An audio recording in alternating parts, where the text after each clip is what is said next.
Mesdames, messieurs, chers étudiants, chers amateurs de rock, les équipes d'Isegoria et de Shamrock ont travaillé de concert afin de vous organiser une conférence inoubliable pour clôturer un festival de l'élan rock tout aussi mémorable.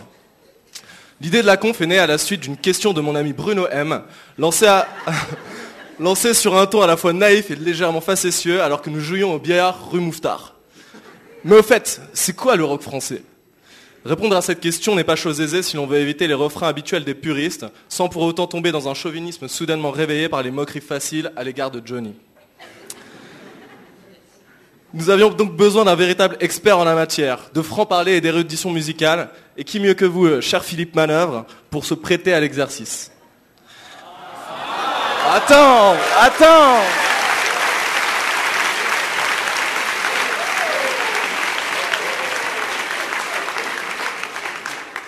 Surtout pour captiver l'auditoire un mercredi après-midi alors que tous les esprits sont tournés vers une soirée au Callisto qui promet d'être grandiose. Avant de laisser la parole à notre intervieweur du soir pour vous expliquer le fond de sa pensée, revenons un instant sur le parcours de notre invité. Philippe Manœuvre est né en l'an de grâce 1954 à Sainte-Menehould dans le magnifique département de la Marne. Il voit le jour sous un beau soleil de juin. Un soleil trop rayonnant peut-être, ce qui expliquerait son amour inconditionnel pour les lunettes de soleil.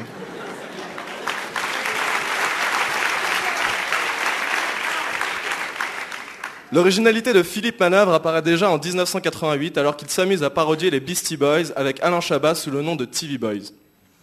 Un texte fort poétique qui m'a totalement séduit. Je vous invite d'ailleurs à chercher les paroles qui sont disponibles sur internet et à imaginer les deux acolytes en action. Un véritable moment de nostalgie, une saveur exceptionnelle. Philippe Manœuvre est depuis 1993 le rédacteur en chef du magazine Rock and Folk. Il a collaboré à Métal Hurlant, aux Nouvelles Littéraires, à Playboy et à Libération. C'est du lourd quand même, non ? Il est depuis 2008 l'un des membres du jury de la Nouvelle Star sur M6, aux côtés de Lio Sinclair et d'André Manoukian. Depuis 2009, il commente la série documentaire Rock and the City sur Arte, où il présente aussi durant l'été des soirées thématiques consacrées aux années 80, Summer of the 80s. Et depuis le 13 juin 2009, il anime une émission sur RTL consacrée aux 24 plus grands albums de rock. Voilà pour une carrière éclectique et trépidante. Je laisse la parole à Bruno et vous souhaite à tous et à toutes une très délicieuse soirée.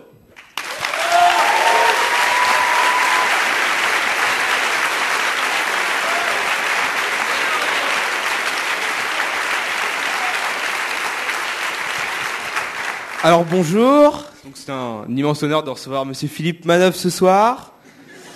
C'est un observateur de la scène rock depuis très longtemps et c'est pourquoi nous avons pensé qu'il serait le meilleur pour répondre à la question qui nous intéresse maintenant, existe-t-il un rock français ? Alors pourquoi le rock français, me direz-vous ? Tout simplement parce qu'avec Alexandre Aubillard et les autres membres de l'association, nous sommes aperçus que le rock français était très mal connu de la plupart des jeunes de notre âge, même ceux qui avaient une bonne culture rock.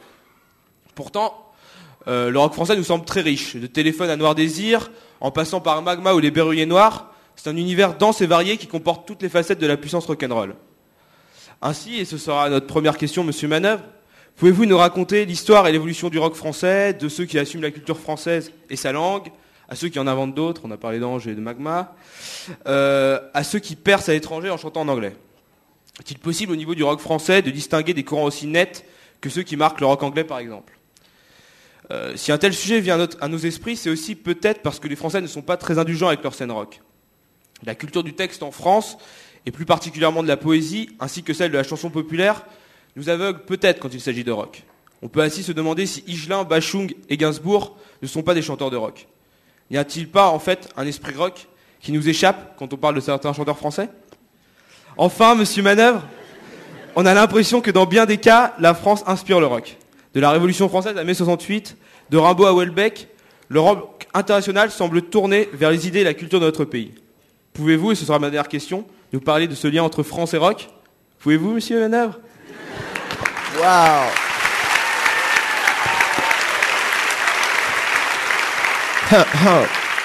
Je croyais que c'était Dominique de Villepin qui était sur la sellette aujourd'hui, mais je m'aperçois qu'on s'est gourés tous, c'est moi. Donc clairement, on va y aller. Alors première question, elle est bien, c'est ce problème du rock, quoi. Qu'est-ce que c'est le rock ? Qui fait du rock ? Qui n'en fait pas ? Patrick Bruel fait-il du rock? On peut se poser la question quand on le voit chanter Satisfaction à la fête de la musique. Mais c'est vrai. Il est clair que le rock, dans ce qu'il a eu de meilleur, influence la variété française. Vous n'étiez pas né en 1968. Heureusement pour vous, vous auriez vu arriver à la télévision un certain Julien Clerc, que moi, personnellement, j'ai pris pour Jim Morrison pendant quelques minutes, puisqu'il arrivait en pantalon de cuir noir avec une chemise blanche et les cheveux bouclés. C'était le sosie total de Jim Morrison.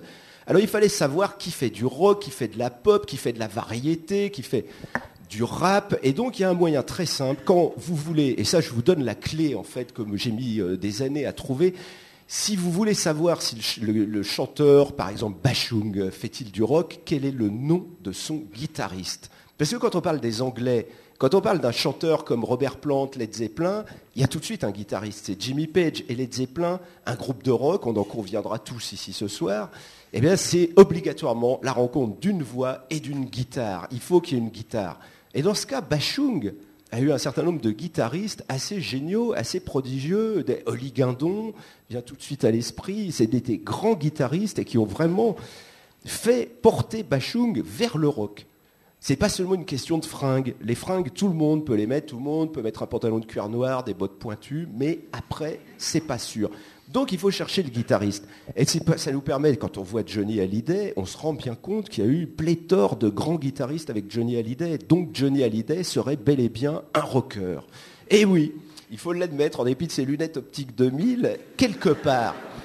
Voilà un bonhomme, quand vous parlez avec les fans de Johnny, ils vont vous citer tous les noms des guitaristes. Joey Greco pour les rocks les plus terribles, Rolling à l'époque avec Tommy Brown et Mickey Jones qui après est allé faire Foreigner, et Nono de Trust qui est venu après rejoindre l'équipe de Hallyday, aujourd'hui Robin Le Masurier.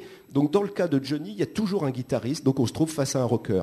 Le cas de Higelin, et on ne va pas les passer tous en revue, le cas de Higelin est plus bizarre, parce que lui, quand on parle de Higelin, on se souvient d'un bassiste. Il a eu Eric Serra à la basse, la grande époque de Higelin, entre BBH 75 et Champagne pour tout le monde, c'est vraiment Eric Serra. C'était un bassiste, mais prodigieux. Et donc Higelin n'avait pas de guitariste, mais il avait un bassiste qui aurait été un rocker. Voilà. C'est comme ça qu'on fait la différence. Sinon, vous voulez une histoire du rock français extrêmement rapide, mais ça couvre quand même, le rock français commence en 1959. Ça couvre donc 59-2009, vous faites le compte vous-même, vous êtes dans une école et vous obtenez... Voilà, 50 ans d'histoire, 50 ans derrière nous. Mais c'est une histoire que, effectivement, les Français n'ont pas toujours aimé. Ça devient tout de suite très violent, très polémique. Dès qu'on parle de rock, il y a des choses qui sortent et c'est un grand sujet de discussion. Enfin, je veux bien vous faire un petit tableau. J'ai pris des notes dans le train, je n'arrive pas les mains vides. Et donc, en 1959, le rock français démarre, et ça démarre par une espèce de... Je dirais, c'est un rendez-vous manqué. C'est Boris Vian, qui est un grand critique de jazz et un grand producteur de disques chez Philips, écoute les premiers disques de rock'n'roll et trouve ça à chier. Il trouve ça nul, parce que lui, il vient du jazz, c'est un esprit brillant, fin. Enfin, il dit, mais qu'est-ce que c'est que cette ringardise? Et il décide, en studio, de faire un rock'n'roll pour se foutre du rock'n'roll. Donc il convoque son ami Henri Salvador, et Henri Salvador trouve cette musique tellement nulle qu'il ne veut pas mettre son nom. Il dit, on va faire ça sous un autre nom, je voudrais un faux nom, je veux bien chanter tes 4 rocs, mais s'il te plaît, et donc ça va devenir le disque de Henri Cording. Blague de Boris Vian, blague binaire et en jeu de mots laid. Mais Henri Cording enregistre donc Va te faire cuire un œuf man, Rock'n'Roll Mops, Rock Hockey, et c'est un carton. Le disque sort et il se vend à 2 millions. Alors là, il y a plein de changements qui se produisent dans le paysage. Déjà, Henri Salvador, il demande qu'on mette sa photo sur le disque de Henri Cording, parce que il dit maintenant que ça a vendu 2 millions, ça serait bien que les gens sachent que Henri Cording a un nom, et c'est moi, Henri Salvador, qui revendique le truc. Mais c'est trop tard, le disque est passé comme une blague. Et cette façon de blaguer pour faire du rock va être un petit peu notre malédiction à nous les Français. C'est clair que la bagarre, elle se passe en Angleterre avec les Beatles, en Amérique avec Elvis Presley, puis après on voit arriver les Stones, les Zeppelin, Pink Floyd, les Who, et nous, on est un peu désorganisés parce que nous, en France, on est la patrie de l'accordéon. Et c'est vrai que en 1959, les gros vendeurs de disques, qui s'appellent Aimable, André Verjuren, Georgette Plana, c'est des gens qui vendent des disques d'accordéon. L'accordéon est roi. Tous les samedis, dans toutes les villes de France, il y a des bals avec des joueurs d'accordéon, et c'est les joueurs d'accordéon qui font des très grosses ventes. Les Français se rendent compte qu'il se passe un truc et donc ils vont signer incroyablement des groupes. Après ce 45 tours de Henry Cording qui a appâté le business, ils vont chercher des groupes de jeunes. Et ça tombe bien parce qu'on est en 60-61 et vous avez plein de gens qui rentrent d'Algérie, c'est les premiers pieds noirs. Au milieu de tout ça, c'est des gens qui ont une culture, une façon de vivre le rock, et ça va donner le ferment des premiers groupes. Très souvent, c'est des pieds noirs. Vous allez avoir les Pirates, les Vautours, vous allez avoir Danny Logan et ses Pénitents, et puis surtout deux groupes énormes, les Chaussettes Noires, les Chats Sauvages. Et là, c'est des groupes qui se mettent à vendre très vite 2 millions. Ça semble tout à fait normal pour n'importe quel 45 tours. Des Chaussettes Noires, c'est un truc de folie. Tous les lycéens de France sont pour les chats ou les chaussettes. Tout le monde s'engueule dans tous les lycées. Avant la grande querelle Beatles-Stones, on s'est demandé est-ce qu'on est chat ou est-ce qu'on est chaussette. Alors les chats, c'est Dick Rivers, c'est les Marseillais. Et les chaussettes, c'est Eddie Mitchell. Et ils sont tous de la banlieue parisienne, ce qui va devenir après la grande ceinture du rap. À l'époque, c'est la ceinture du rock'n'roll.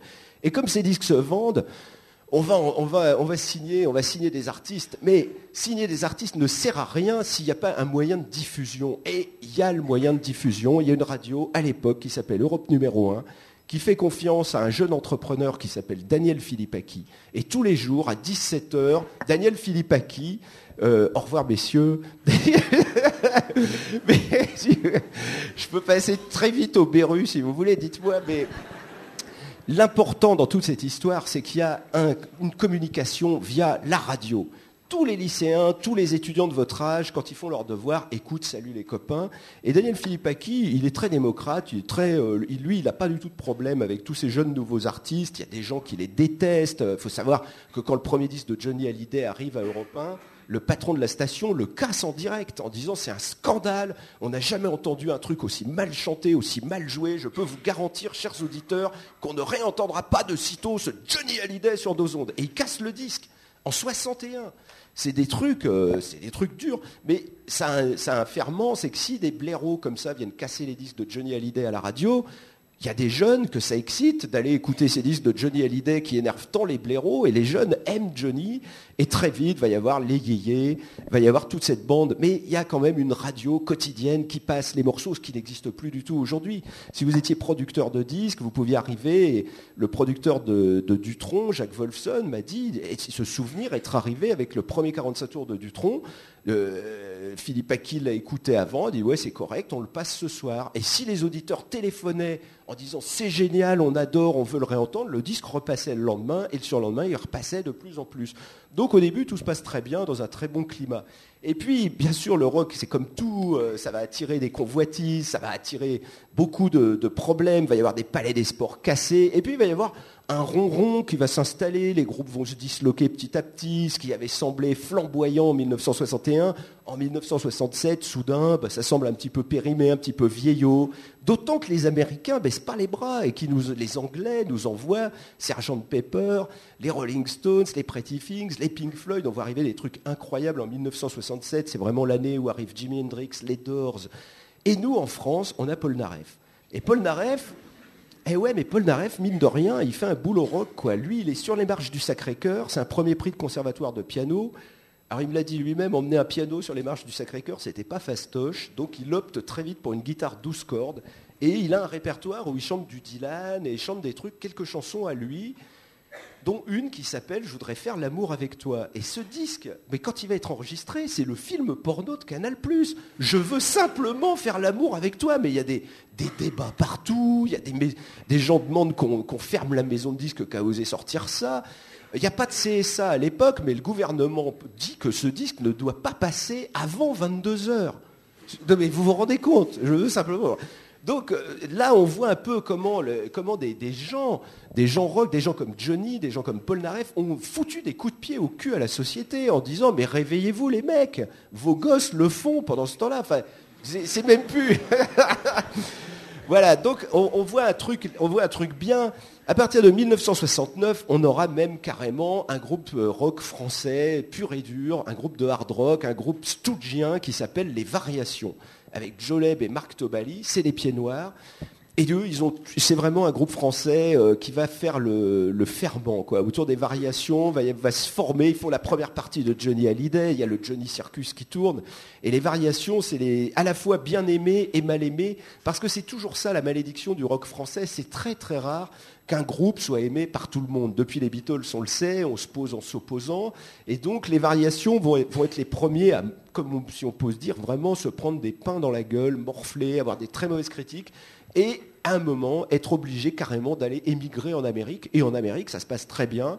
Ils font les premières parties de tous les groupes américains comme Mountain, les New York Dolls. Enfin, ils travaillent beaucoup aux États-Unis. Ça se passe très bien. Donc pour les Français, c'est très important les variations parce que c'est la preuve, c'est le premier groupe français qui passe. Et puis ils passent pas n'importe où, ils passent en Amérique, quoi. Ils vont jouer aux États-Unis. Alors dans la foulée, il y aura toute une vague de rock français. Martin Circus commence comme un groupe de rock, même si après ils vont faire la variété qu'on sait, mais ils commencent comme ça. Il y aura Triangle, et puis il y aura des formations progressives, quoi, comme on dirait aujourd'hui. C'est-à-dire, deux groupes arrivent en 1969, Ange et Magma. Et ces deux groupes font une musique progressive extraordinaire. C'est vraiment, ça ne ressemble pas à grand-chose de connu. La musique de Magma, elle repose sur des appoggiatures jazz. Le batteur Christian Vander aurait très facilement pu être un des plus grands musiciens de jazz de son temps. Il a voulu faire du rock. Et il crée avec Magma littéralement une secte musicale. Parce qu'il n'y a pas de projet métaphysique derrière, mais c'est des gens qui ont un costume noir avec un logo Magma très fort. Et le groupe Magma va être le premier groupe à vraiment tourner en France dans le circuit des MJC, les Maisons des Jeunes et de la Culture, qui avait été fondé par remis en popularité par André Malraux à partir de 69. Et Gong, un groupe anglais, australien, français, mélangé, sera l'autre gros tourneur des années 60 avec Magma. Et tout se passe bien, et les lycéens sont très contents, parce qu'en fait, on va voir Magma, on fume notre pétard de chichon, on plane, on écoute Mécanique Destructive Commando, on voit Christian Vander qui nous semble faire corps avec sa batterie, et c'est une très bonne époque. À partir de 1976, les punks arrivent. Alors voilà, ça répond à votre question, est-ce qu'il y a eu des fois des mouvements internationaux que les Français ont suivis ? Les Français avaient essayé de suivre le glam. Au moment de David Bowie, Motley Hoople en Grande-Bretagne, T-Rex, on avait eu les Frenchies, on avait eu Blue Vamp. Mais c'est avec le punk qu'on va vraiment voir pour la première fois une génération, des gens qui ont 20-25 ans, ma génération, ceux qui sont nés en 54, en 77. Le rock critique Patrick Heudeline me dit « Moi, j'ai décidé d'arrêter d'écrire, je deviens chanteur. » Je fonde un groupe Asphalt Jungle, je lui dis bonne chance, je le vois partir, bon.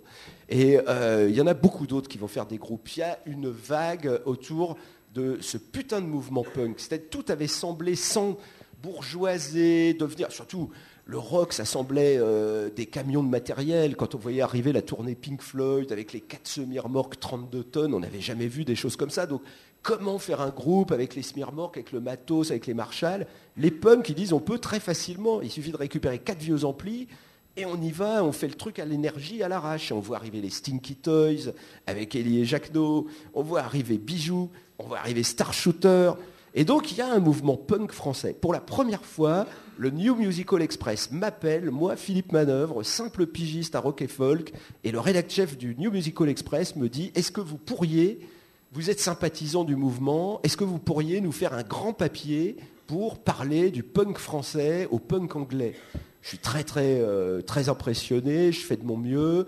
Les bazookas viennent avec moi à Londres, ils font toute la maquette du numéro, et en fait, on fait 12 pages sur le punk français dans le New Musical Express, un journal qui tire à 360 000 exemplaires par semaine et qui est la Bible du punk. Donc là, on crée des barrières, et il y a un groupe français qui passe. Il y a un groupe français qui s'appelle Little Bob Story, qui arrive à passer en Angleterre, fait les premières parties de Dr. Feelgood, et bientôt, ils sont tellement méchants, durs. C'est un rock de Docker avec Little Bob, là, ce fabuleux personnage, tout petit bonhomme, avec son perfecto rouge. Les Anglais sont fascinés. Ils se disent, mais qu'est-ce que c'est que ce mec ? Il coupe la moutarde. C'est une expression anglaise. Et va y avoir, on y croit, quoi. Il y a un moment où on se dit, on va plus être obligé d'importer. Je me souviens, on fait un article dans Rock et Folk, et si on n'était plus obligé d'importer ces mystérieux disques anglo-saxons, quoi. Parce que, à l'époque, les Anglais sont pas très sympas avec nous, hein. Il y a une hiérarchie, quoi. Dans les tournées, vous avez... le groupe anglais, les roadies du groupe anglais, les musiciens français, quoi. Ça communique pas. Si les musiciens français veulent parler à leurs homologues anglais, ça passe pas. Il y a juste pas le droit. Il y a des bagarres, c'est très violent. Ça se passe très très mal entre les groupes français et les groupes anglo-saxons. Heureusement, en 79 arrive la New Wave. Et avec la New Wave, soudain, les Français vont montrer qu'eux aussi, ils ont quelque chose à fabriquer avec un putain d'instrument qui est le synthétiseur. Et là, vous allez me dire, mais est-ce que le synthétiseur est rock ? C'est la grande question. En tout cas, à partir de 68, les Beatles achètent un des premiers synthétiseurs et ils mettent du synthétiseur sur Abbey Road. 73, les Who, dans Who's Next, en 71, les Who dans Who's Next mettent beaucoup de synthétiseurs. Vous les entendez toujours, avec les génériques des experts viennent de cet album, donc Who Are You, etc. Et puis en 79, les Français découvrent le synthé et là, ils vont être très puissants, c'est vrai. Et ils vont donner au monde plus tard, 10 ans plus tard, la French Touch qui va inonder la planète. Et là, on verra pour la première fois, grâce à la French Touch, un groupe français comme Air jouer à Coachella devant 40 000 personnes. Et moi, j'en pleure de joie, quoi. Je me dis, ça y est, on a réussi quelque chose. C'était pas prévu. Je vous jure, au départ, c'était pas prévu qu'on puisse aller jouer à Coachella. Auparavant, en France, il va se passer un truc très bizarre. Il ne va plus y avoir qu'un seul groupe dominant. Et ça, c'est un truc très franco-français. Dans tous les autres pays, il y a plein de groupes. Il y a des groupes de hard rock, des groupes de prog rock, des groupes de blues. Il y a des mouvements, il y a des groupes punk qui s'installent. Si on peut dire une chose aussi incroyable, il y a des groupes punk qui vont s'installer dans la durée, comme les Damned qui jouent encore à Paris il y a 2 soirs. Mais en France, on va voir surgir un groupe, Téléphone, en 1976. Et ils arrivent avec une vitesse foudroyante. On aurait dit que tout le pays attendait quelque chose. En 1976, il y a une première partie du groupe Télévision à l'Olympia. C'est très drôle. Et en première partie de Télévision, il y a le téléphone. Et en fait, Téléphone va casser la baraque. Les gens sortent de l'Olympia en se disant, ça y est, quoi, c'est comme à New York, on s'en fout de Télévision, t'as vu Téléphone, quoi. Là, il se passe un truc incroyable. Mais il y a toute une vague autour de Téléphone. Il y a plein de groupes. Il y a Bijoux, il y a Star Shooter, il y a des trucs, il y a des groupes. Bijoux, c'est quand même un groupe très très très bon avec un super méga guitariste, Vincent Palmer. Il y a des groupes qui ne sont pas des branques. Mais les Français vont choisir Téléphone. Au début, tout le monde a sa chance. Mais en France, il n'y en a qu'un qui doit être le choisi. C'est comme ça que ça va se passer dans le rock. Téléphone va faire 76-84. Ensuite, vous allez voir arriver les Berus, qui vont représenter le mouvement alternatif. À la fin, les Berus vont un peu passer la main à la Mano, mais la Mano est un groupe très bizarre qui se partage entre la France et l'Amérique du Sud au gré de son leader et qui ne va pas arriver vraiment à remporter la partie. Plus, les voyages en Amérique du Sud vont quand même occasionner un certain nombre de problèmes de drogue dans le groupe. Il y a des wagons d'herbe, des wagons de foot et des wagons de coke, me devait me dire un des participants au train de la Colombie. Le problème, c'est que quand le train est arrivé, il n'y avait plus que des wagons de coke. Et Manu Chao, tout seul au bout du train, qui avait dissous le groupe dans sa tête, ce qu'il n'a pas arrêté. Parce qu'il continue.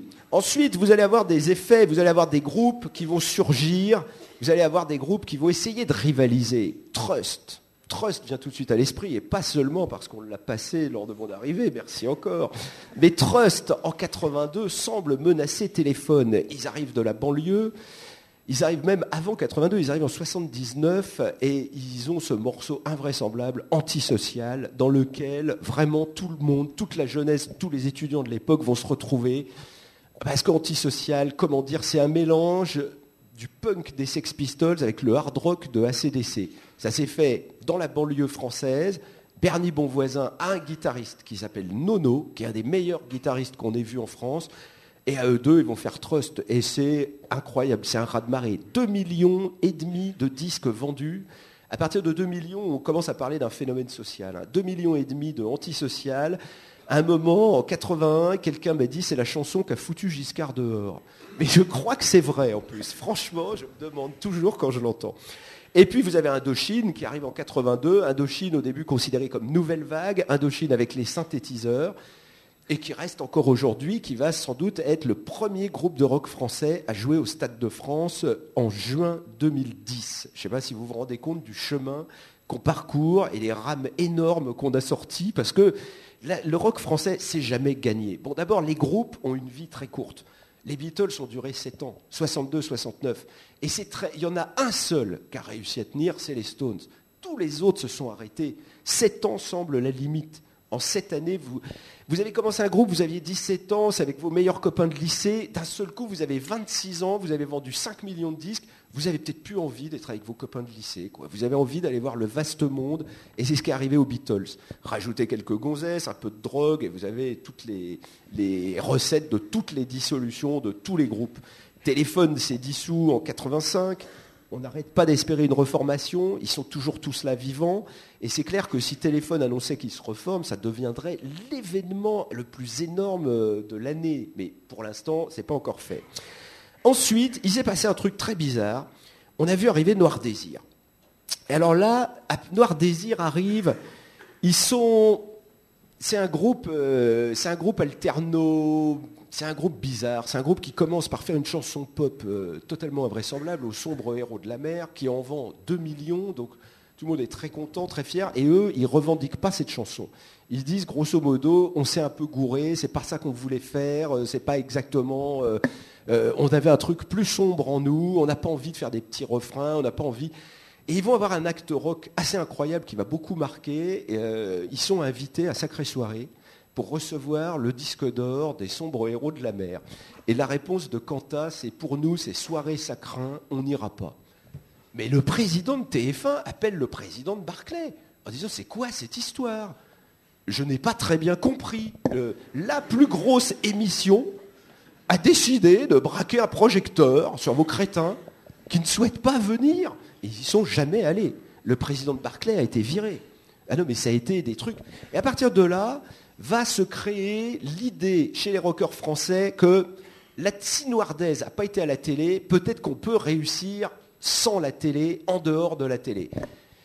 Le problème, c'est qu'on n'a plus de radio. Le problème, c'est que dans l'explosion des radios de 81, il y a eu une floraison de radios. Je me souviens même des radios qui s'appelaient le Boulevard du Rock à Paris. Ici, à Nantes, il y en a eu. Il y a eu des radios libres. Vous vous souvenez peut-être pas, mais c'était des étudiants, des gens comme vous, qui venaient avec leurs disques pirates, qui faisaient des nuits Stones. On passe les pirates des Stones de minuit à 7h du matin. Enfin, il y avait, avec des antennes ouvertes, des choses. Tout ça ne pouvait absolument pas durer. Ça a été trop libre, ça correspondait pas du tout au désir des investisseurs. Et très vite, on a vu arriver la solution énergie, RTL, RTL2... Virgin Radio, est-ce que c'est des radios rock ? Nous à Paris, on en a une qui est soi-disant rock. Chaque fois que j'écoute, j'entends de la techno.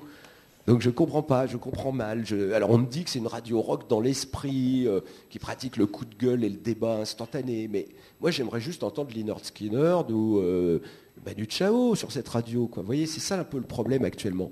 On se retrouve extrêmement, extrêmement dépourvu. C'est pour ça que quand il y a eu la dernière vague rock, qui est celle du Gibus, qui commence en 2005. Et là, c'est une vraie vague. 2005, au Gibus, nous, à Rock et Folk, on est en train de faire le journal, et j'entends dire par tous mes rédacteurs, j'ai vu un groupe. Donc à un moment, je me dis, on va faire un article Paris, ville en rock. Et je demande à Jean-Vic Chaput et Georgina Takou, 2 journalistes acérés, d'aller me voir tous ces groupes. Et je leur dis, me ramenez pas Matmata, hein, on veut des groupes, des nouveaux groupes. Hein, ne venez pas m'expliquer que Noir Désir. Et les mecs fouillent et ils m'appellent au bout de 4 jours en me disant, putain, on a un problème. Je dis, mais quoi ? Ils me disent, il n'y a pas 3-4 groupes comme on croyait, il y en a 40. Et là, on s'est dit, on va faire un numéro spécial, on va parler de ça. C'est incroyable. 40 groupes dans la région parisienne qui s'étaient formés en génération spontanée, qui se retrouvaient par Internet, en se donnant des points de rendez-vous, au Bar 3 notamment.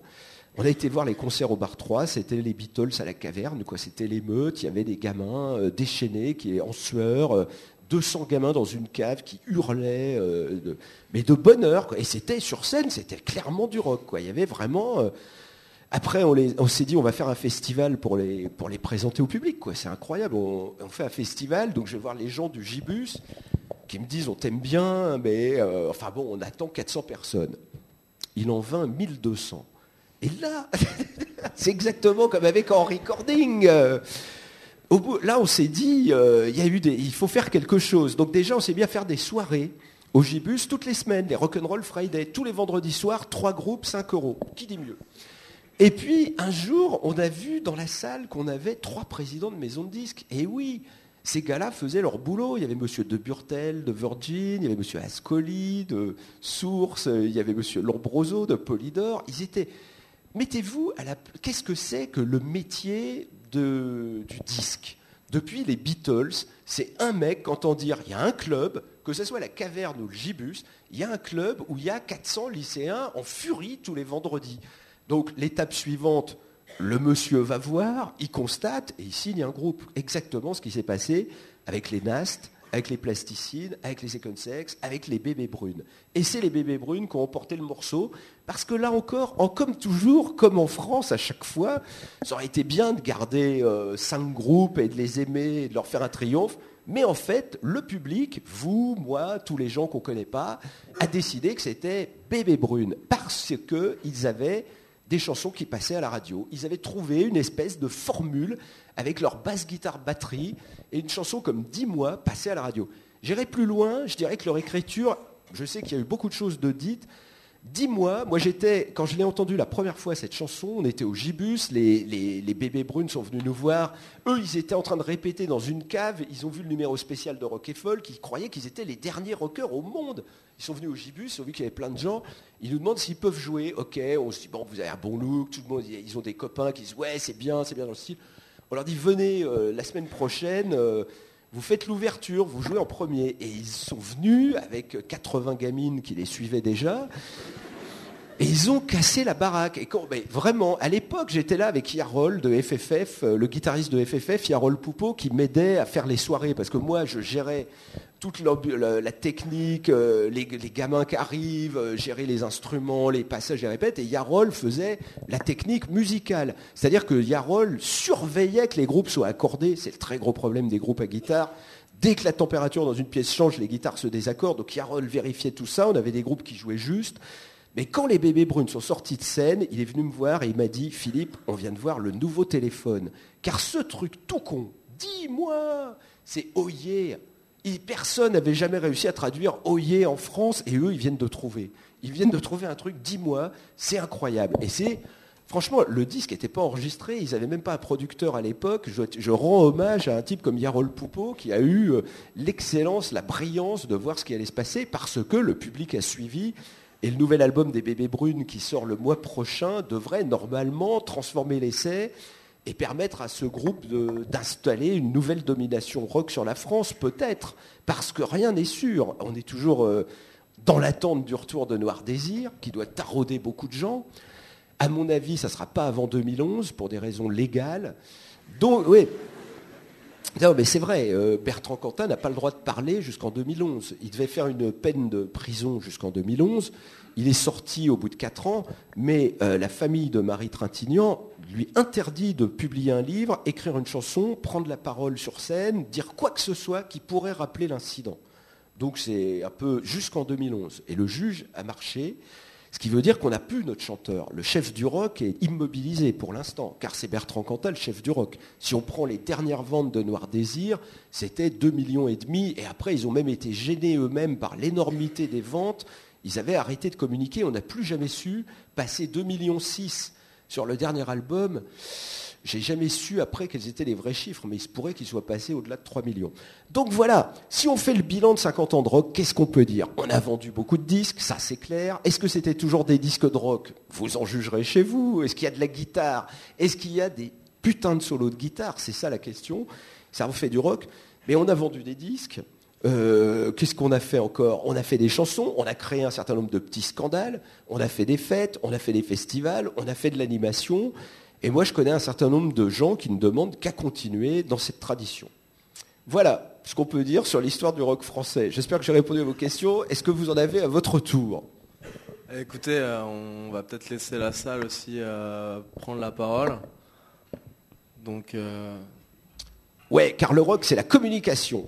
Il n'est pas question que je sois là à faire yak, yak, yak, yak comme un cours magistral. Vous devez, vous pouvez, vous avez le choix d'intervenir. Si vous avez des choses à nous dire, c'est très intéressant. Et ça fait partie du truc.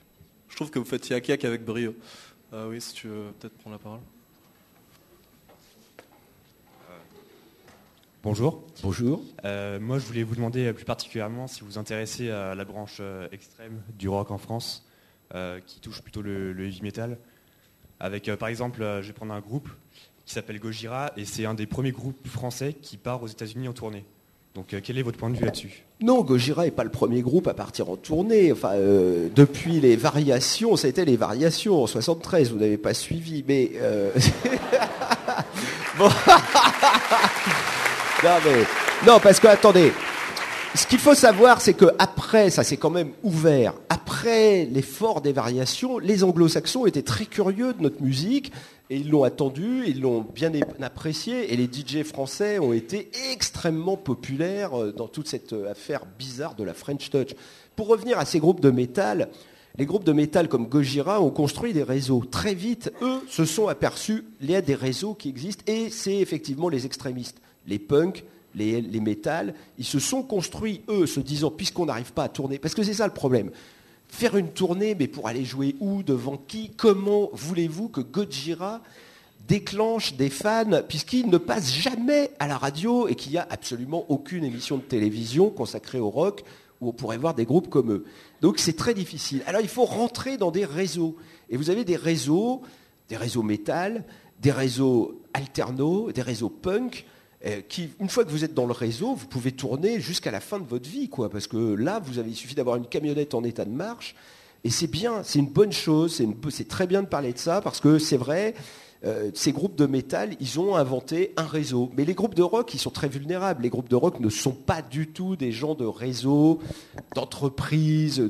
Pour l'instant, ce qui a manqué le plus au rock français, je pense, c'est pas les guitaristes, parce qu'on en a eu vraiment une tripotée de bons. Les chanteurs, on en a eu aussi bons que tous les autres, mais c'est les managers. Franchement, on a manqué de managers. Oui ? Vous êtes peut-être là maintenant pour manager, notamment avec les prostituées, non ? Mais oui, parce que moi je me suis retrouvé à un moment avec tous ces groupes au Gibus, tous ces gamins qui étaient là, et il y avait un groupe qui me plaisait beaucoup, qui était les Prostitutes. Les Prostitutes de Levallois, ils avaient une bonne énergie punk, et surtout ils se laissaient pas faire, quoi. Eux, ils avaient vraiment... c'était notre héros, c'est Joe Strummer. On va continuer comme si on était en 1977. Et ils avaient le son de 77. Enfin, moi, j'ai vu des vieux punks venir pour voir les Prostitutes, quoi, parce que ils disent que c'est le seul groupe qui a retrouvé le son qu'avaient les Damned, les Clash, Hitter, enfin tous les groupes de 76-77. Mais il faut... Et là, aujourd'hui, je manage ce groupe. Alors, on fait des sessions, on écrit. Qu'est-ce que c'est le management d'un groupe ? En fait, c'est de le rendre le plus populaire possible. Parce que tous les groupes de rock veulent la même chose. C'est une révélation que je vais vous faire. Les groupes de rock, ils veulent jouer au Madison Square Garden. Ça, c'est un jour, Bernie Bonvoisin de Trust m'a dit cette vérité. Mais c'est la vérité. C'est le but absolu. Tous les groupes, s'ils valent leur pesant de cacahuètes, ils ont cette ambition. Pourquoi le Madison Square Garden ? Parce que c'est New York, c'est l'Amérique, c'est là que les Stones, c'est les Who ont fait leurs meilleurs albums et des concerts mythiques, il y en a eu avec Hendrix, avec tout le monde. Le Madison, c'est l'ambition absolue pour tous les groupes, quoi. Voilà. Comment vous y arrivez ? C'est très difficile. C'est très difficile parce qu'on peut dire à un groupe écrivez des meilleures chansons encore, faites des chansons encore meilleures avec des refrains puissants, avec des textes, avec des choses catchy. Et puis après, on tombe dans le vide. Je le porte où, leur disque ? Il y a une radio à Paris qui a joué les Prostitutes une fois. Mais c'est tout. Il n'y a pas d'émission, il n'y a pas de créneau, il n'y a pas de choses prévues. Alors après, il y a un grand débat dans lequel on n'est pas rentré, et je m'étonne que vous ne m'ayez pas posé la question, et d'ailleurs, moi, je n'ai pas abordé parce que c'est très difficile, c'est ce putain de problème de cette satanée langue française. La langue française ne swingue pas. C'est terrible. On est quelques-uns à avoir essayé, à avoir passé des nuits à essayer d'adapter, de changer, de travailler là-dessus. Récemment, je suis allé voir Amandine Bourgeois en concert. Bon, Amandine Bourgeois, elle a fait un album que je ne comprends pas, et elle a un morceau où elle chante en français, elle chante en anglais. Elle chante son couplet en français, bon, rien à signaler. Elle chante un couplet en anglais, on aurait dit que Janis Joplin venait de monter sur scène, lui arracher le micro. Juste la langue anglaise, mais tout prend sonorité, tout sonne, vous pouvez tout faire swinger 4 fois, vous avez des tout petits mots très faciles à caser, vous avez les mots qui claquent, vous avez les mots des bluesmen, vous avez l'argot des musiciens, vous avez tout. En France, nous, on arrive avec un bagage culturel qui vient du 19e siècle, avec des gens comme nous, les grands, c'est Baudelaire, Rimbaud. Et comme m'a dit un jour Joe Star, on ne peut pas trop leur amener des machins en plastoc aux Français. Et ouais, parce qu'ils sont très rapides à voir l'écriture. Et la bonne écriture, elle est hyper difficile.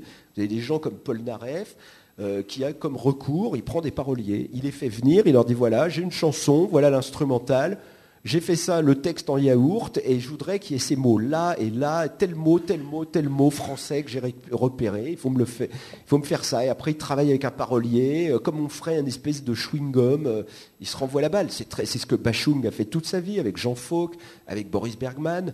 Toutes les chansons de Bachung sont des idées de Bachung. La textologie, c'est fait par des paroliers.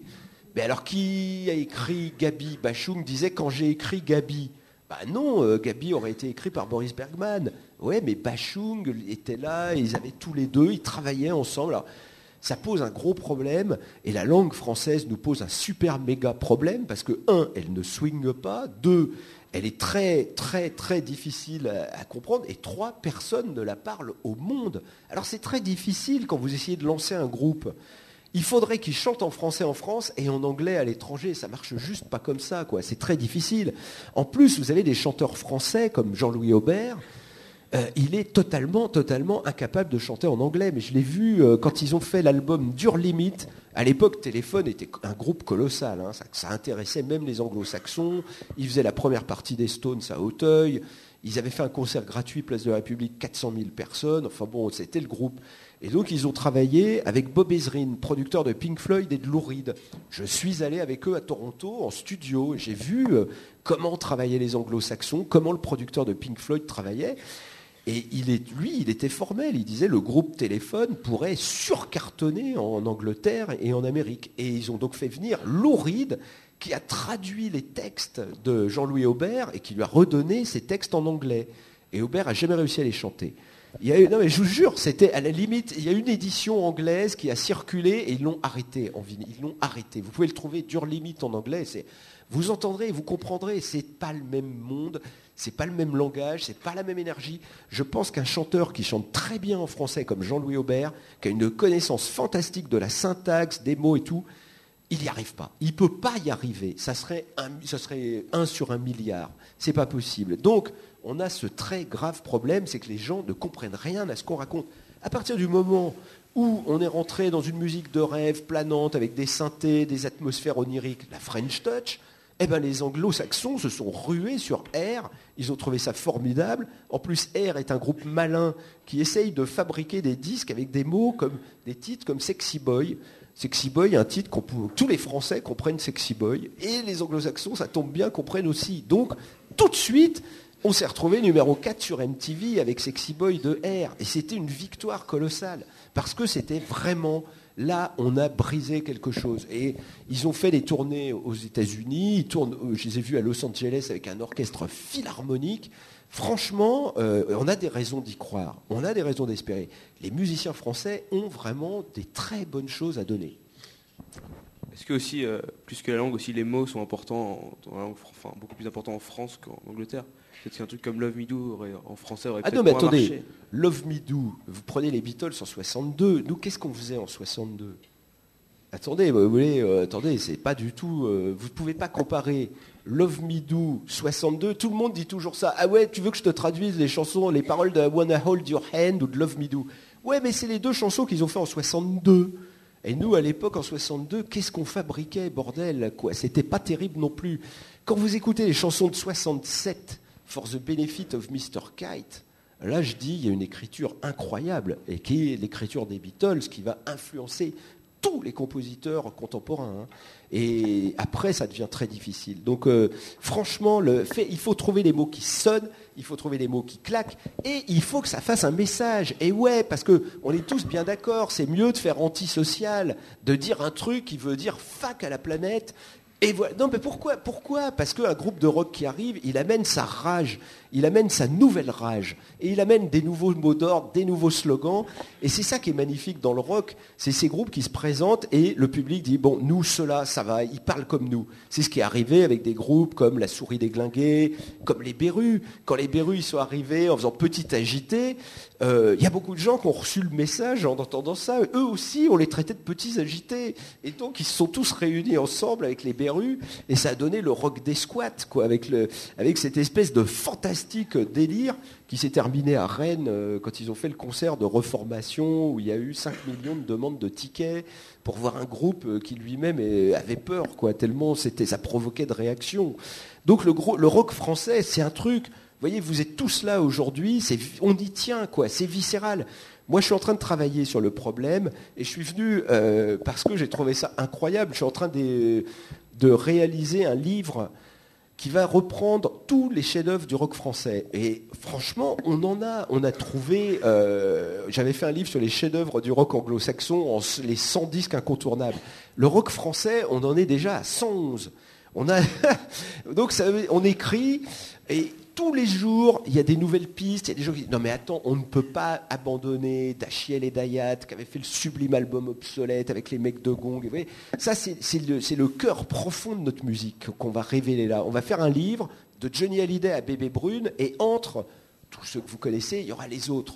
Il y aura tous ceux dont on ne parle pas, dont même aujourd'hui ici on ne va pas parler. Il y aura les avions, il y aura tous ces petits soldats incroyables, tous ces gens qu'on fait rêver pendant quelques semaines. Ils se sont fait rêver eux, ils se sont fait rêver leurs copains, et il y a des gens qui ont aimé ça. Qu'est-ce qu'on peut faire de mieux en musique? Il y avait une question, Cassien. Bonjour monsieur. Bonjour. Donc en fait, je voulais juste voir un petit problème dans ce que vous dites. C'est juste, par exemple, le rock, c'est juste de la guitare avec des bons... Par exemple, il y a Mathieu Chédid qui est niveau guitare, il est l'un des meilleurs en France actuellement. Et est-ce que c'est du rock parce que vous dites qu'après c'est de la rage, il n'a pas vraiment la rage aussi? Mais oui, mais Mathieu Chédid, c'est un grand guitariste, quoi. Quand j'écoute l'album de M à la Cigale, vous écoutez ces délires de guitare qui durent... faut que j'en parle à mon ego, va falloir que j'en parle à mon ego, ça dure 18 minutes, je compte 8 minutes de délire guitaristique incroyable. Donc là, vous avez la réponse. Mathieu Chédid est son propre guitariste. Il a commencé, il faisait ça avec Sinclair, c'était le guitariste de Sinclair, et ils ont commencé ensemble. Donc lui, c'est un truc très rock, et il a fait plusieurs fois la couverture de Rock et Folk à cause de ça, parce qu'on le sent rock. On le sent totalement rock, plus que... Même s'il travaille avec Brigitte Fontaine, qui représente la chanson rive gauche, etc., sur son nouvel album, mais c'est son droit, je trouve, parce qu'il a vraiment fait toute son œuvre, c'est une ode à la guitare électrique. Et donc on peut que l'accepter parmi les rockers, évidemment.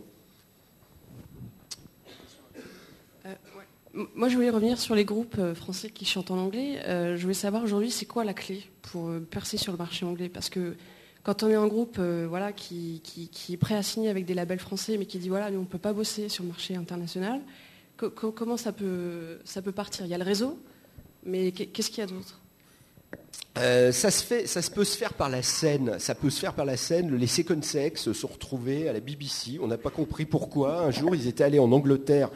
Des gamins anglais venaient au Rock'n'Roll Friday, et ils ont commencé à essayer d'organiser la même chose en Grande-Bretagne.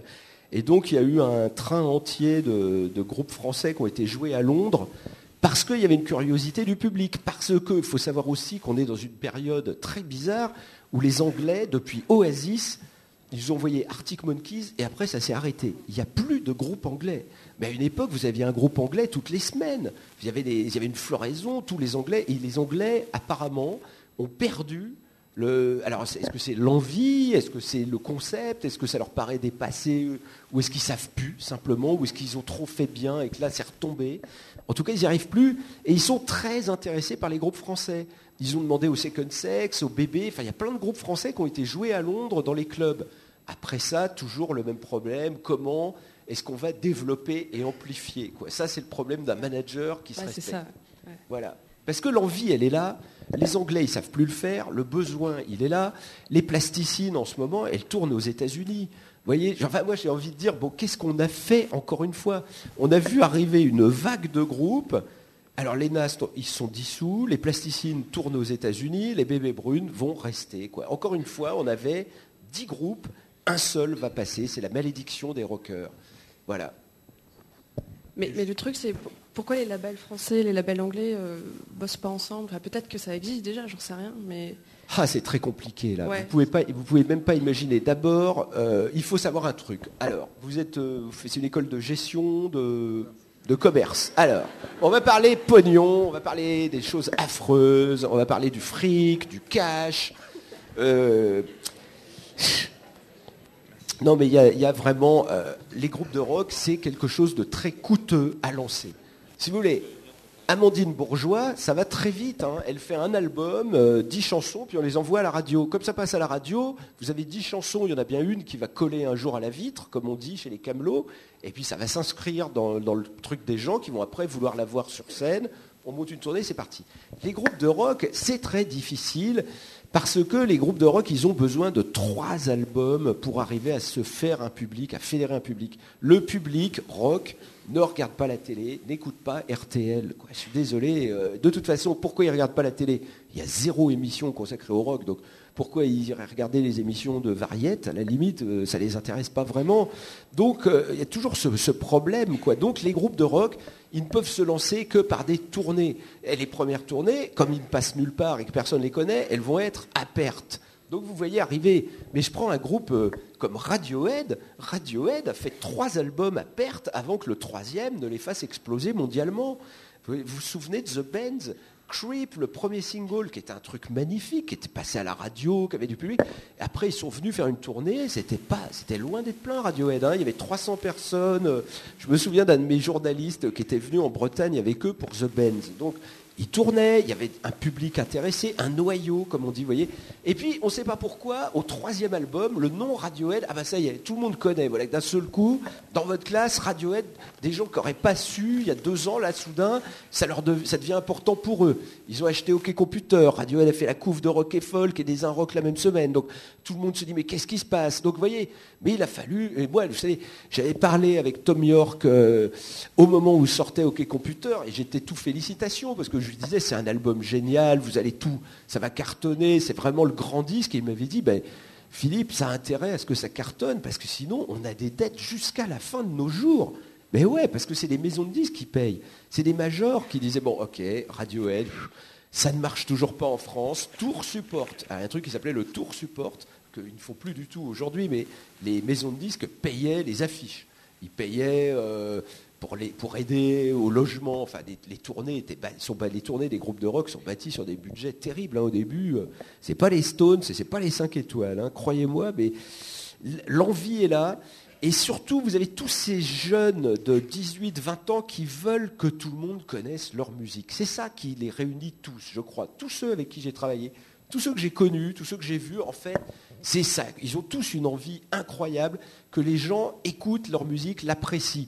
Et on n'arrête pas de leur dire, si t'enlevais ton blouson de cuir, si ton copain guitariste prenait moins de place, si. Et eux, ils veulent qu'on les aime en bloc. Ils veulent qu'on les aime tels qu'ils sont. Ils veulent qu'on les aime à 4. Ils veulent pas que le chanteur soit spécialement sorti du groupe. Moi, j'ai fait des tournées avec Téléphone. Ils arrivaient au Japon, ils passaient à la télé. La télé ne filmait que Jean-Louis Aubert. Corinne a cassé sa basse sur un technicien tellement elle en avait marre un jour en disant, mais à quoi on sert, quoi? On est venu... On est là et ils filment que... Vous voyez, ça c'est le problème, la télévision qui va focaliser que sur le chanteur systématiquement. Et vous avez les autres musiciens dans le groupe qui sont hyper martyrisés, mais ils continuent parce qu'ils ont cette idée du groupe. Et l'idée du groupe, elle est très forte. Elle continue, elle fascine les gens, quoi. Quelque part, un groupe c'est magique. Un groupe c'est quelque chose que les plus grandes pop stars ne nous donneront pas. C'est quelque chose de fabuleux quand vous avez un groupe dans le cœur, que vous discutez, quand les gens vous expliquaient dans les années 60, vous savez, Ringo Starr avait des fans. C'est quand même ça qui est incroyable, dont on ne se rend pas compte aujourd'hui. Vous aviez des gens qui avaient consacré leur vie à Ringo Starr, c'était leurs Beatles favoris. Il y en a qui préféraient Beatles George, et il y en a qui préféraient les Stones. Mais c'est une autre histoire. Mais en tout cas, c'est ça qui est fabuleux avec un groupe. Je crois que c'est une espèce de... C'est une utopie. Un groupe, c'est une utopie sur pattes qui arrive en disant on veut conquérir le monde, on veut aller jouer à ce fameux Madison Square Garden. Et après ça, toutes les aventures sont intéressantes. Essayez de bien fermer les micros après que vous ayez posé les questions, comme ça il n'y a pas le petit grésillement là. Bonjour. Bonjour. Alors, une question un petit peu dans le même genre que la question précédente. Lorsque vous avez évoqué les groupes français susceptibles de s'exporter donc en Angleterre, vous avez parlé essentiellement des groupes du Gibus, qui je sais vous sont assez chers. Mais je veux savoir ce que vous pensez d'autres groupes peut-être un petit peu moins médiatiques et qui chantent également en anglais, qui sont, je pense, plutôt bons, comme Stuck in the Sound par exemple, Nelson, ou alors Nine New Beaters, qui a ébloui tout le monde à Brighton il y a quelques mois, ou alors des groupes qui sont d'ores et déjà plus connus, comme Phoenix, qui était le premier groupe, je crois, à passer au Late Show aux États-Unis, ou Tahiti 80 par exemple au Japon. Alors, voilà ce qui se passe. On a... Oui, non, mais c'est une bonne chose. On a des groupes, ça a toujours existé, un groupe comme Phoenix passe en radio, c'est le groupe Radio Mical, comme diraient les Américains. Il est radio-friendly. Tout ce qu'ils font, les radios adorent. Mais ça ne veut pas dire que les gens aiment bien en France. Vous voyez, on se dit, ouais, mais c'est trop facile, ouais, le mec, il passe à la radio, trop simple pour lui. Tu vois, il y a à côté... Donc c'est clair, et l'histoire de Phoenix, enfin, pour un rock critique qui cherche à faire un bon article, tous les rock critiques toujours, il n'y a rien à dire. C'est des gars super talentueux, super doués, super beaux, ils arrivent de Versailles, ils font un groupe, ça cartonne partout au monde, et ils se partent avec la fille Coppola, mais c'est dingue. Non, mais vraiment, on est là, donc il y a un manque, là, il y a un manque d'originalité, un manque d'histoire, un manque de... Ils ont un déficit d'image, comme on dirait, les Phoenix. C'est vrai, quoi, ils pourraient avoir une attitude, ils pourraient renverser les tables, faire casser un truc. Mais on sent que les Phoenix, ils vont rien casser, quoi. Donc ça, bon. Les autres que vous avez cités, bon, Nelson, formidable, on les connaît bien, c'est un super bon groupe, c'est des groupes Little Nemo, c'est des groupes un peu noisy pop. Mais ouais, parce qu'au moment du Gibus, il y avait tout. Et Nelson était au premier festival, Stuck in Sound est venu jouer après. Il y avait tous les styles de musique. Il y avait Pravda qui faisait carrément du synthétiseur, avec une bassiste et un type au synthé. Donc c'était vraiment pas une formule rock basique. Mais ce qui était surprenant, c'est qu'il y avait quand même des guitares. Tout le monde avait été revenu après des années de French Touch, au moment où Trust embauchait un DJ, grave erreur. Grave erreur. Au moment où tout le monde se posait des questions, d'un seul coup, il y avait des gamins qui disaient « Nous, on veut faire les Kings ». Waouh, surprise générale. Ça, c'était une histoire. Et c'est pour ça qu'ils ont été médiatisés. Hein. Franchement, il n'y avait pas d'attaché de presse. Personne n'a appelé. Quand on a vu qu'il y avait 6 pages sur Second Sex dans VSD, on a eu peur. Et le groupe aussi, et le public, c'était trop vite. C'est ça aussi le problème aujourd'hui. Les médias tournent autour. Et ils sont capables de détruire. Quoi. Ils détruisent plus qu'autre chose. Si vous faites 6 pages prenons les Prostitutes de Levallois, si on me disait demain en tant que manager, on va faire 6 pages sur eux dans VSD, je crois que je dirais non. Je dirais stop, arrêtez, vous allez foutre en l'air tout ce qu'on a essayé de construire. Et c'est ce qui arrivait à ces groupes. Le problème, c'est que tous les groupes du Gibus n'avaient pas de manager, aucun. Le seul manager, c'était moi. Moi, je me contentais de les accueillir, gérer et d'aller chercher les sous du Gibus pour leur donner des sous pour prendre le taxi, pour rentrer chez eux avec leurs instruments. C'est tout ce que j'ai fait. Je ne pouvais pas leur donner des conseils. Je ne pouvais pas me mettre... Il y avait 25 ou 30 groupes. Je ne pouvais pas les manager tous.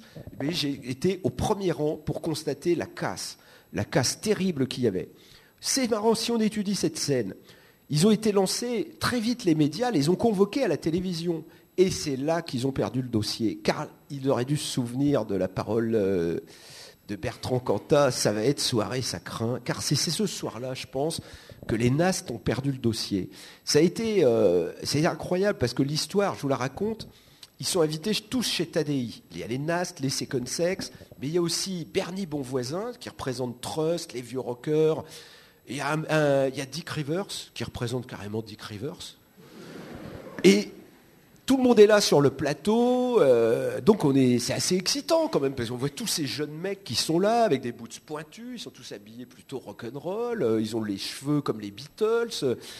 Et à un moment, Frédéric Tadei, qui est un bon journaliste, il essaye d'en savoir plus, et il dit au chanteur des Nastes, qu'est-ce que vous écoutez comme musique ? Et là, en une seule phrase, il fout en l'air tout le boulot qu'on avait fait depuis 2 ans. Le chanteur des Nastes dit « J'écoute du rap ». Oh non, de Zeus. Ah non, mais c'était pas possible. Je vous jure, on m'en a parlé pendant un an. Bon, il écoute NTM et il voulait dire à la télé, j'aime bien les bad boys, les rebelles. Il a dit, j'écoute du rap, j'ai vu Tadei, sa mâchoire tomber, j'ai vu Bernie Bonvoisin se gratter la tête, et c'était la mauvaise réponse. Et en une réponse comme ça, je veux dire, ça a tout foutu en l'air pendant... les NAS n'existent plus. C'était la mauvaise réponse. La télévision, elle aime bien les trucs, les monomaniaques. La télévision, elle aime bien Francis Lalanne, on sait qu'il va faire le show. Elle aime bien les gens qui arrivent avec un message unique. Johnny Hallyday, depuis qu'il arrive en 61, on lui en a posé des questions. Hein. On lui en a dit, qu'est-ce que vous... À chaque fois, il dit le même truc. Eh bien, moi, j'écoute du rock and roll. Et ça a fait le boulot. Et je crois que Gustave Nast aurait dû s'inspirer de ça pour sa réponse, vous voyez. Mais des fois, on lui dit, mais enfin, Johnny, vous êtes là sous la tour Eiffel, l'argent... J'étais venu chanter du rock and roll.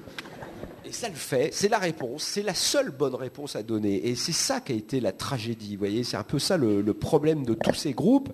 On a vécu le truc, on a vécu une espèce d'histoire de la communication. En 3 ans, on a vu 10 groupes partir. Alors après, il y a eu les problèmes perso des uns, la haine dans un groupe entre les autres, les types. Vous avez aussi un autre problème. Les Bébés Brunes arrivent à la signature chez Warner, et là, le bassiste, il se sent pas très bien. Il dit, oui, non, mais moi, tant qu'on jouait au Gibus, ça va, mais là, on est chez Warner, c'est un peu grave. Est-ce que je vais avoir le temps de réviser mon bac ? Et finalement, il vient pas signer. Il dit au revoir à ses copains, il quitte le groupe le jour de la signature. Mais c'est normal aussi, c'est un truc, c'est effrayant ce qui va se préparer, les types, ils ont tout abandonné. Hein. Les Bébés Brunes, clairement, ils ont vendu 200 000 albums et maintenant ils sont considérés comme le nouvel espoir. Ils ont tout lâché. Si ça marche, bravo. Si ça marche pas, il n'y a pas de filet de sécurité. Hein. Est-ce qu'il y a d'autres questions ?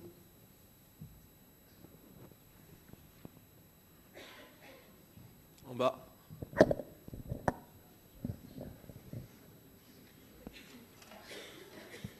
Non, moi, c'est pour revenir encore sur le problème de la langue. Vous disiez tout à l'heure que notre problème, c'est que personne ne nous comprend. Mais alors, pourquoi un groupe comme Magma, justement, qui a une langue que, pour le coup, même les Français la comprennent pas, en fait. Donc, comment ça se fait que ce soit un groupe qui est mondialement respecté ? Mais voilà, ils ont inventé un langage. Magma, alors vous le saviez ça ? Magma, c'est incroyable. Ils sont eu, à mon avis, ils avaient pris de l'acide, hein, restons calmes. Aussi, ils avaient pris du LSD 25, le plus puissant. Et ils ont eu la vision d'une autre planète, la planète Kobaya. Et ils ont eu la vision des terriens qui partaient pour Kobaya. Tous, la planète allait mal, était détruite par la pollution. Voilà.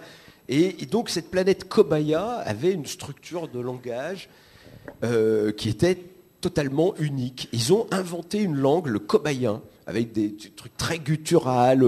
Ça ressemble à de l'allemand, c'est un mélange d'allemand, de japonais, et de latin. Enfin, c'est quelque chose qui a été décrit par beaucoup de journalistes. Mais du coup, ça a complètement séduit les Japonais. Ça a séduit Magma au Japon, c'est colossal.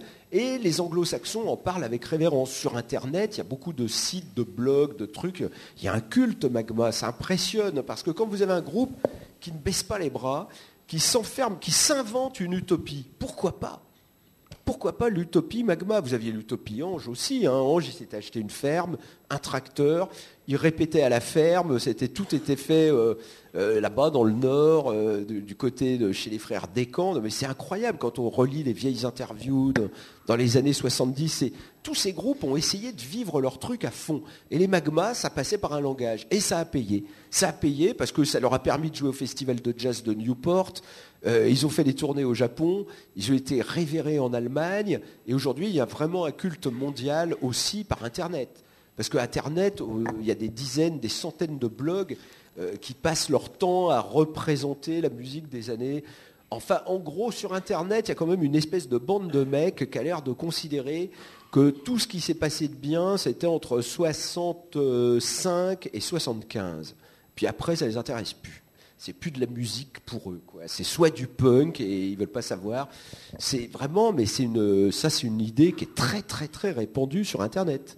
Vous avez des blogs qui ne parlent que de cette période-là Et le rock français, comme les autres, il y a eu une grosse floraison parce que comme ça marchait, comme personne ne sait exactement ce qui marche dans les maisons de disques, mais franchement c'est vrai que nous au Gibus on se posait la question, on voyait 9 groupes en action et on a été bien incapables de signer les Bébés Brunes, vous le voyez. Non mais c'est vrai, si on avait été aussi géniaux que ça, on aurait signé les Bébés Brunes quand ils sont descendus de scène et aujourd'hui je serais pas là, je serais avec les Bébés Brunes en studio.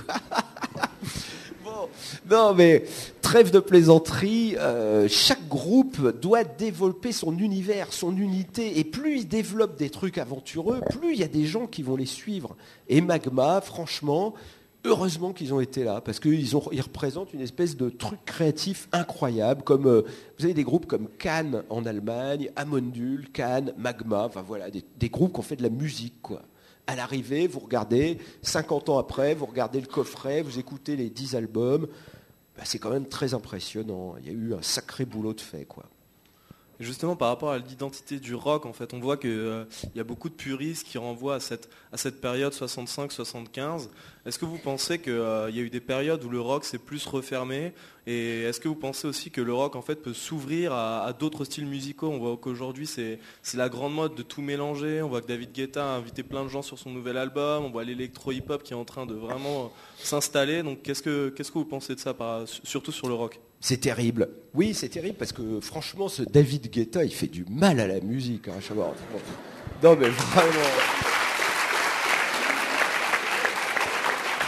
Bon, j'attaque pas le plus petit. Hein, vous avez remarqué, hein, je tire pas sur une ambulance parce que Dieu sait qu'il est là sur les radios et tout, mais c'est assez imbitable, quoi. C'est vraiment c'est de l'arrache électro, c'est fait pour danser dans les boîtes de nuit à Ibiza, et en ce moment, c'est en train de conquérir les radios. En ce moment, vous avez le truc du featuring, c'est ce que les Américains ont inventé. Comme vous arrivez, c'est des très vieux artistes en fait. Les artistes restent. À une époque, personne aurait, quand Madonna a commencé, tout le monde pensait qu'elle était là pour quelques mois. Et on lui recommandait de bien profiter du voyage, ça n'allait pas durer. Et en fait, elle est restée sur la distance. Et qu'est-ce que vous pouvez faire au bout d'un moment pour réveiller les journalistes, les fans, l'industrie, le business? Quand vous avez fait 10 ou 12 albums, vous invitez les copains. Donc vous faites un featuring avec Björk, vous faites un featuring avec Justin Timberlake, et ce que fait David Guetta à sa façon, dans son coin, ça réveille un petit peu. Et surtout, ça donne au public l'impression que cet album-là, tiens, je vais l'acheter, ils ne se sont pas foutus de ma gueule, il y a des gens qui sont venus, il y a du boulot, ça donne la sensation qu'il s'est passé quelque chose sur un disque, quoi. C'est très difficile. En fait, la formule, en ce moment, en plus, comme si tout ça ne suffisait pas, on est en train de vivre la mort des majors. Les majors sont en train de... Grâce à votre travail, grâce à vos recopies ininterrompues, bravo, vous les avez foutus en l'air. Non, ils vont très mal. Bravo, mais ils vont très très mal. Et alors, ça veut dire que quel est le truc qu'on ne signe plus en maison de disques? Les groupes de rock. Car le groupe de rock, c'est très long à se développer. Si vous avez suivi ce que je vous ai dit, ça met 3 albums pour arriver à ce qu'on sache si ça marche ou pas. Et aujourd'hui, il n'y a plus de maison de disques qui a les moyens d'attendre 5 ans pour savoir si un groupe marche ou pas.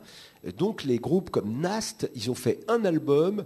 Et normalement, on aurait dû dire, après l'émeute qu'il y avait eu, le délire, les pour, les contre et les histoires, on aurait dû dire, bon, ils vont faire un deuxième, qu'on voit un peu. Eh ben non, il n'y en aura pas. Ils ont décidé, stop. La maison de disques a dit, oui, mais nous, on a essayé, stop.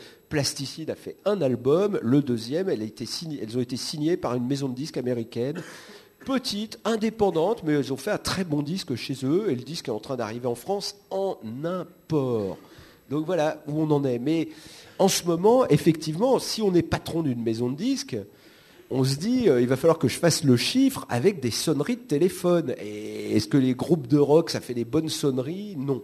En ce moment, en plus, on fonce vers l'électro, on signe à tour de bras les trucs électroniques. Et des chanteurs pop à sensibilité rock. C'est-à-dire qu'ils font tout sauf du rock, quoi. Si un type comme Kali, nous semble le représentatif du chanteur variéteux à sensibilité rock, mais qui n'en joue pas, pour moi, musicologue. Moi j'aurais une question. Il y a quelque chose qui m'a un peu choqué, c'est qu'on vous a dit que les Bébés Brunes c'était du rock. Désolé, Mais la seule oui. personne que je connaisse qui écoute ça, c'est ma petite sœur de 12 ans. Enfin, je sais pas, c'est le genre de personnes qui boivent leur verre de lait avant de passer sur scène. Enfin, pour moi, c'est vraiment pas du rock. Les bébés brunes boivent du lait avant de monter sur scène. Non, je ne crois pas. Non. Ils mettent un slim rouge et ils pensent que c'est rock. Enfin, Non, je ne crois. Non, je ne sais pas qui vous a dit ça. En fait, écoutez. D'abord, le rock, c'est la liberté. Il y en a un dans le rock qui n'a jamais bu que du lait, de la camomille. Et c'est pas les bébés brunes, je vais vous dire. C'est celui qui va faire le Stade de France au mois de juin. C'est Nicolas Sirkis d'Indochine. Lui, franchement, je l'ai vu depuis 82. Il ne jamais boire une goutte d'alcool, ni fumer un pétard, ni rien. Lui, c'est le mec straight de la bande. Il est tout aussi fou que les autres. Mais ça n'empêche, c'est le truc. Les bébés brunes... Moi, j'ai été dans leur autocar, ça m'a semblé exactement le même autocar que celui des Stooges. Ils fument autant de pétards et ils boivent autant de bière que tous les groupes de rock normalement constitués. Alors après, c'est un groupe de rock. Évidemment, vous pouvez prendre une attitude en disant « Désolé, pour moi, ça ne le fait pas ». Leur rage ne me convainc pas du tout. Leur 10 mois qui vous éclatent, moi, je trouve ça totalement ridicule. Et c'est votre droit. Et ce qui est merveilleux, c'est que comme on est dans le rock, votre droit de le dire, et c'est vrai, et c'est sans doute vrai pour vous. Donc c'est bien. Ce que moi je constate, c'est qu'il y avait un mouvement, il y avait 10 groupes, un seul est resté et a vendu 250 000 disques. C'est le seul qui reste et dont on attend le deuxième album, en espérant que ça ne sera pas le second. Parce que si le deuxième ne marche pas, je ne suis pas sûr, étant donné ce qui se passe actuellement, que ça va continuer très longtemps. Par contre, les bébés sont des bêtes de scène. Et il y a beaucoup de gens qui n'aiment pas les bébés, qui les ont mis dans tous les festivals d'été pour finir, remplir la jauge. Il y a 1 an, les bébés brunes ont sauvé l'industrie à eux tout seuls. Il y avait les festivals qui n'avaient pas réussi à remplir, mettaient bébés brunes. Les bébés brunes, ils amènent 2 à 4 000 fans avec eux, ils amenaient dans n'importe quel festival. Donc ça, c'est des réalités économiques puissantes. Moi, je peux vous répondre que ça, mais en même temps, je comprends très bien. Si vous me dites, moi, je suis désolé, ça ne le fait pas pour moi, désolé, mais ça le fait pour 250 000 personnes. Voilà. Est-ce qu'il y a d'autres questions ? Ouais. Oui, bonjour. Je voulais savoir, vous avez pas mal parlé du côté finalement musical des groupes de rock. Est-ce que vous pensez que sur les dernières années, donc à peu près depuis les années 2000, il y a encore un rôle de contestation et de révolte sociale, pour le rock français, même plus particulièrement, mais aussi pour tout le rock mondial. Est-ce qu'il y a encore ce rôle au niveau du rock ? Waouh, c'est une super question. Là. C'est presque une autre conférence que vous essayez de nous lancer. Alors, on a le temps. Non mais attendez, la société a évolué, quoi. Je sais pas ce que la société est en train d'évoluer. Pendant qu'on parle là tous assis, la société bouge. Et est-ce que les groupes de rock ont intérêt aujourd'hui ? Je ne sais pas. Le rock, il a vraiment été populaire quand ? C'est en 69, quoi. Quand il y a eu post-68, c'est 69-71, là, vraiment l'âge d'or absolu. Tout ce qui sort est génial. Il y a des thèmes, il y a des textes. Alors, est-ce qu'on fait la révolution ou est-ce qu'on ne la fait pas ? Le problème, c'est que les groupes de rock, ils parlent de leur époque. Les Prostitutes... eux, ils vont pas faire des textes de révolution de 69, vous voyez. Eux, ils parlent de leurs problèmes.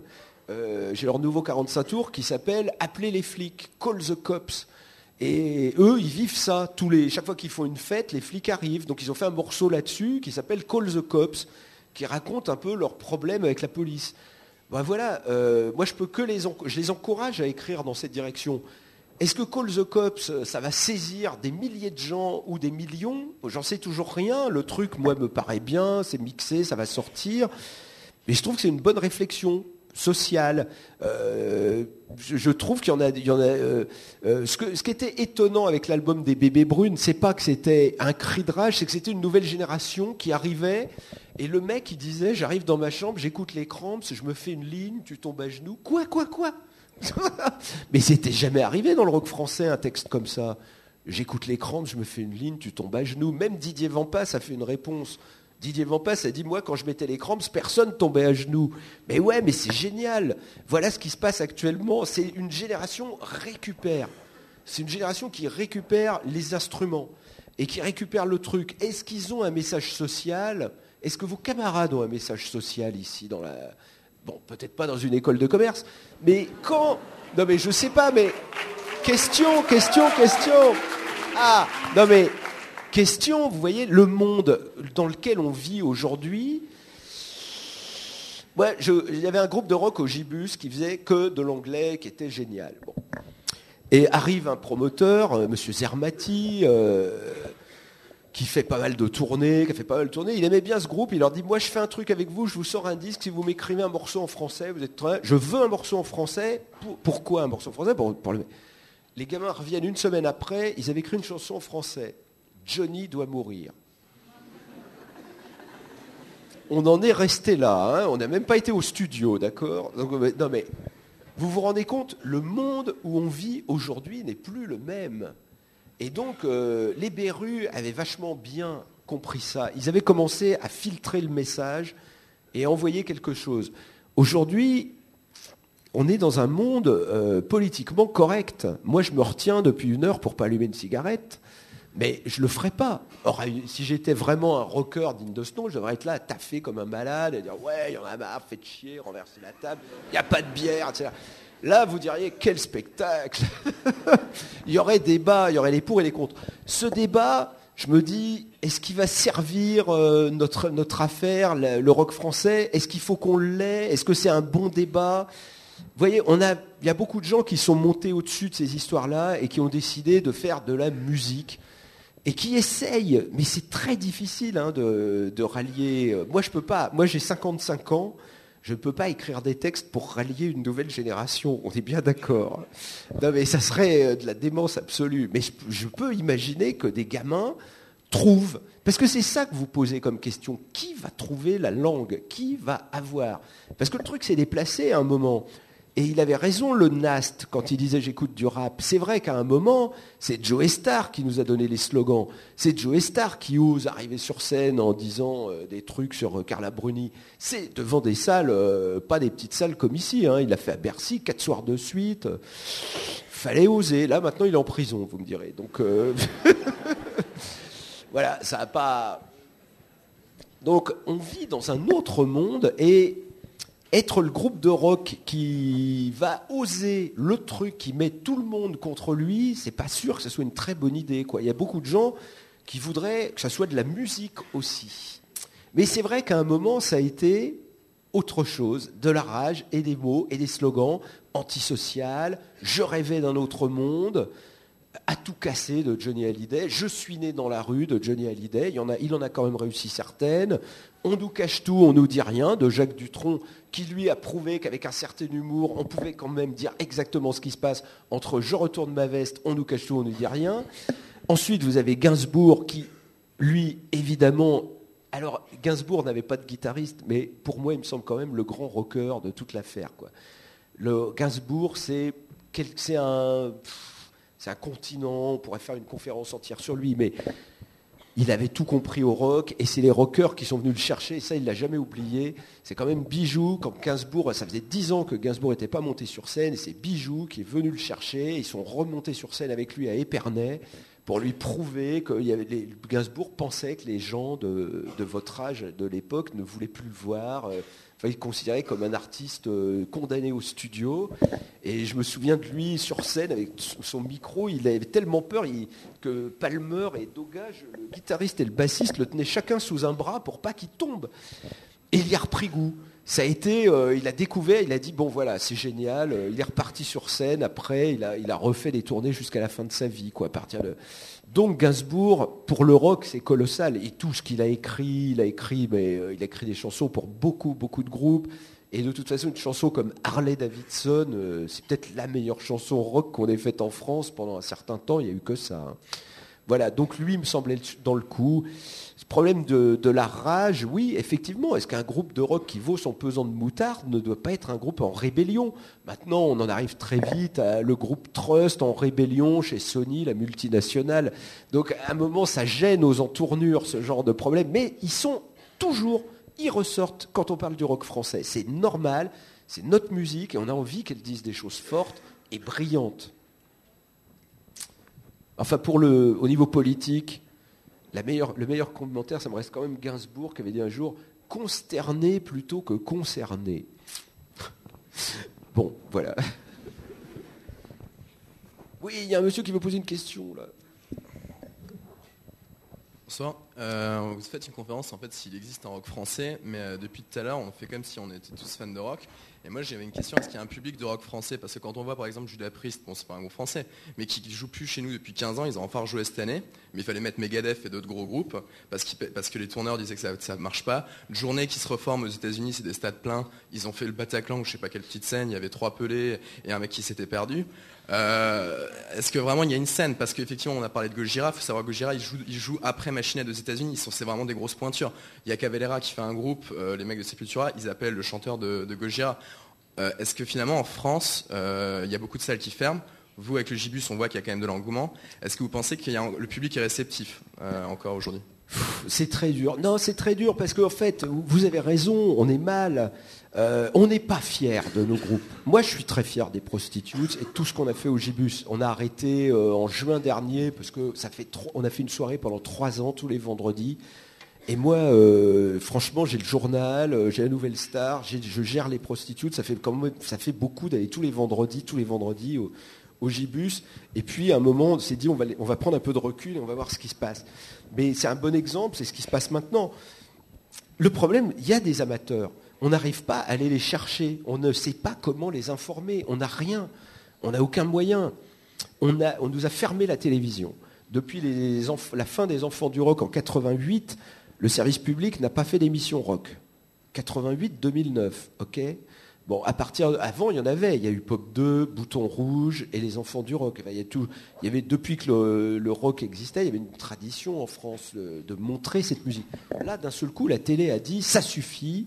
Les gros groupes ne veulent pas venir dans nos émissions prestige. On ne va pas non plus montrer les petits. Et puis, ça a été dégagé comme un truc qui devait disparaître. Attention, on est là à parler du rock français, mais le rock français, comme le rock d'ailleurs, c'est un miracle qu'on ait survécu. Hein.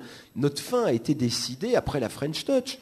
D'un seul coup, ça devenait clair et limpide pour tout le monde, c'était fini. Kurt Cobain se suicide en 94.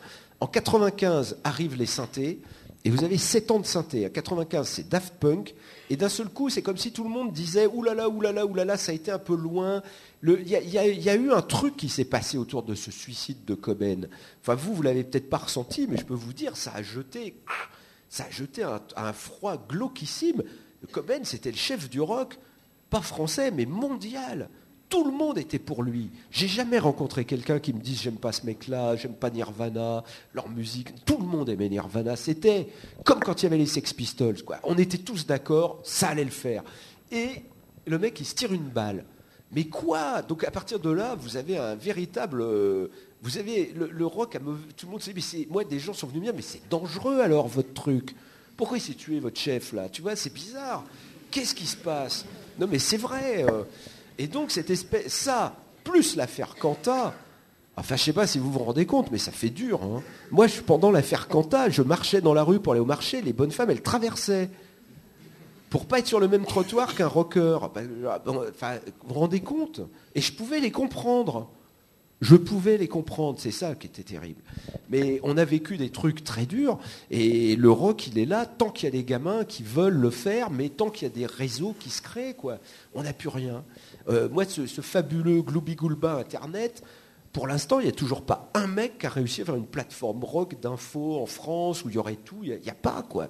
Il n'y a pas les infos, il y a pas. C'est des trucs, c'est des petits. Donc il y a des réseaux, il y a des petits réseaux, plus ou moins alternatifs, plus ou moins. Mais c'est très dur, très difficile. Et le rock, il ne tient que. Alors, des fois, on a des coups de surprise. Là, vous dites Judas Priest. Ok, moi, j'ai été voir Blue Oyster Cult à l'Olympia il y a 15 jours, c'était plein. Avec Uriah Heep. Tant mieux. On a passé une super soirée, on était tous des papinous, on était assis bien tranquilles à l'Olympia, il y a nos vieux copains sont venus nous jouer les morceaux de notre enfance, tout le monde s'est levé, ouais, on avait 20 ans à nouveau, voilà. C'était plein. Donc des fois ça marche, des fois ça marche pas. Vous avez plein de phénomènes qui expliquent ça. Mais moi je sais qu'en France, il y a quand même un méga public rock. Quand je vais voir ACDC au Stade de France, on est 80 000. Et ils ont tous les petites cornes. Et il y a des jeunes, des vieux, il y a tout. Donc le rock, le vrai rock, le rock saignant, la barbaque rock, elle intéresse encore les gens. ACDC, on l'a bien vu, là, c'est colossal. S'il y a un groupe qui pouvait se reformer au monde, ça serait Led Zeppelin. Tout le monde est d'accord là-dessus. Tout le monde veut voir Led Zeppelin. Led Zeppelin s'est reformé il y a 2 ans. C'était 40 millions de demandes de tickets en quelques minutes. Enfin, c'est pas croyable. Donc, vous vous rendez compte de la potentialité qui reste. Parce que l'aura du passé, elle est fabuleuse, elle intéresse toujours. Il suffit de ne pas baisser les bras. Et c'est ce qu'il faut faire. Quand on aime le rock, je crois qu'il faut se bagarrer maintenant. Il ne faut plus se contenter de le consommer. Il ne faut pas hésiter à coller les affiches, distribuer les flyers. Et puis, il faut sortir, aller voir. Faut être sûr. Évidemment, c'est très intéressant. Quand vous avez une vague comme à Paris, quand il y a cette petite vague rock de rien du tout, mais d'un seul coup, on se remettait à sortir 2 fois par semaine. Les machins jouent là, truc est là, bidule est là, truc va jouer de la guitare avec chose. On a eu l'idée de faire un groupe avec les meilleurs guitaristes de la scène. On a fait le Dharma Project. Ça a été super génial. On a fait des concerts d'anthologie. On était joué au Bol d'Or. C'était incroyable devant 17 000 bikers. On voit bien la potentialité d'un groupe. C'est qui tout double. Le Bol d'Or, c'est le Bol d'Or, quoi. C'est les motards. Donc, soit vous passez là, vous êtes bon, sinon faut arrêter, quoi. Et le Dharma est passé, mais haut la main, quoi. Il y a eu 3 rappels. C'était fou, quoi, quand ils ont... Donc on voit bien que le rock, le vrai rock, on a besoin de lui, et en même temps, on a aussi besoin qu'il continue à rechercher. On va pas tous faire du classique rock. Moi, j'ai jamais osé dire, dans toutes les années au Gibus, les mecs venaient, on a fait... Les gens croyaient qu'on faisait des réunions pour se dire, oui, toi, tu vas faire ça, lui, va... Mais pas du tout. Il suffit de jouer la musique, et la musique fait le boulot. Si votre musique est bonne, si elle vaut le coup, elle doit faire le boulot. Il y a une question derrière, je crois. Hélène.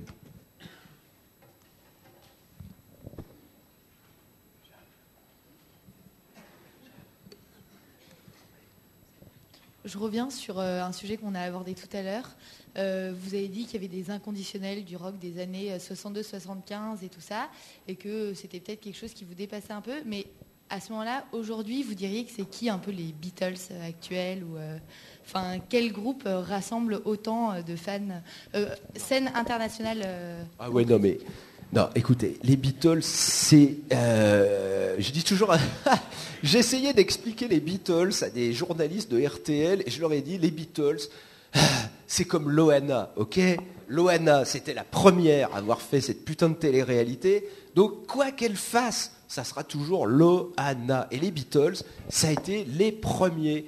Et ça a été les premiers. Donc, si vous voulez, à partir de là, les Beatles, ça sera un truc à part.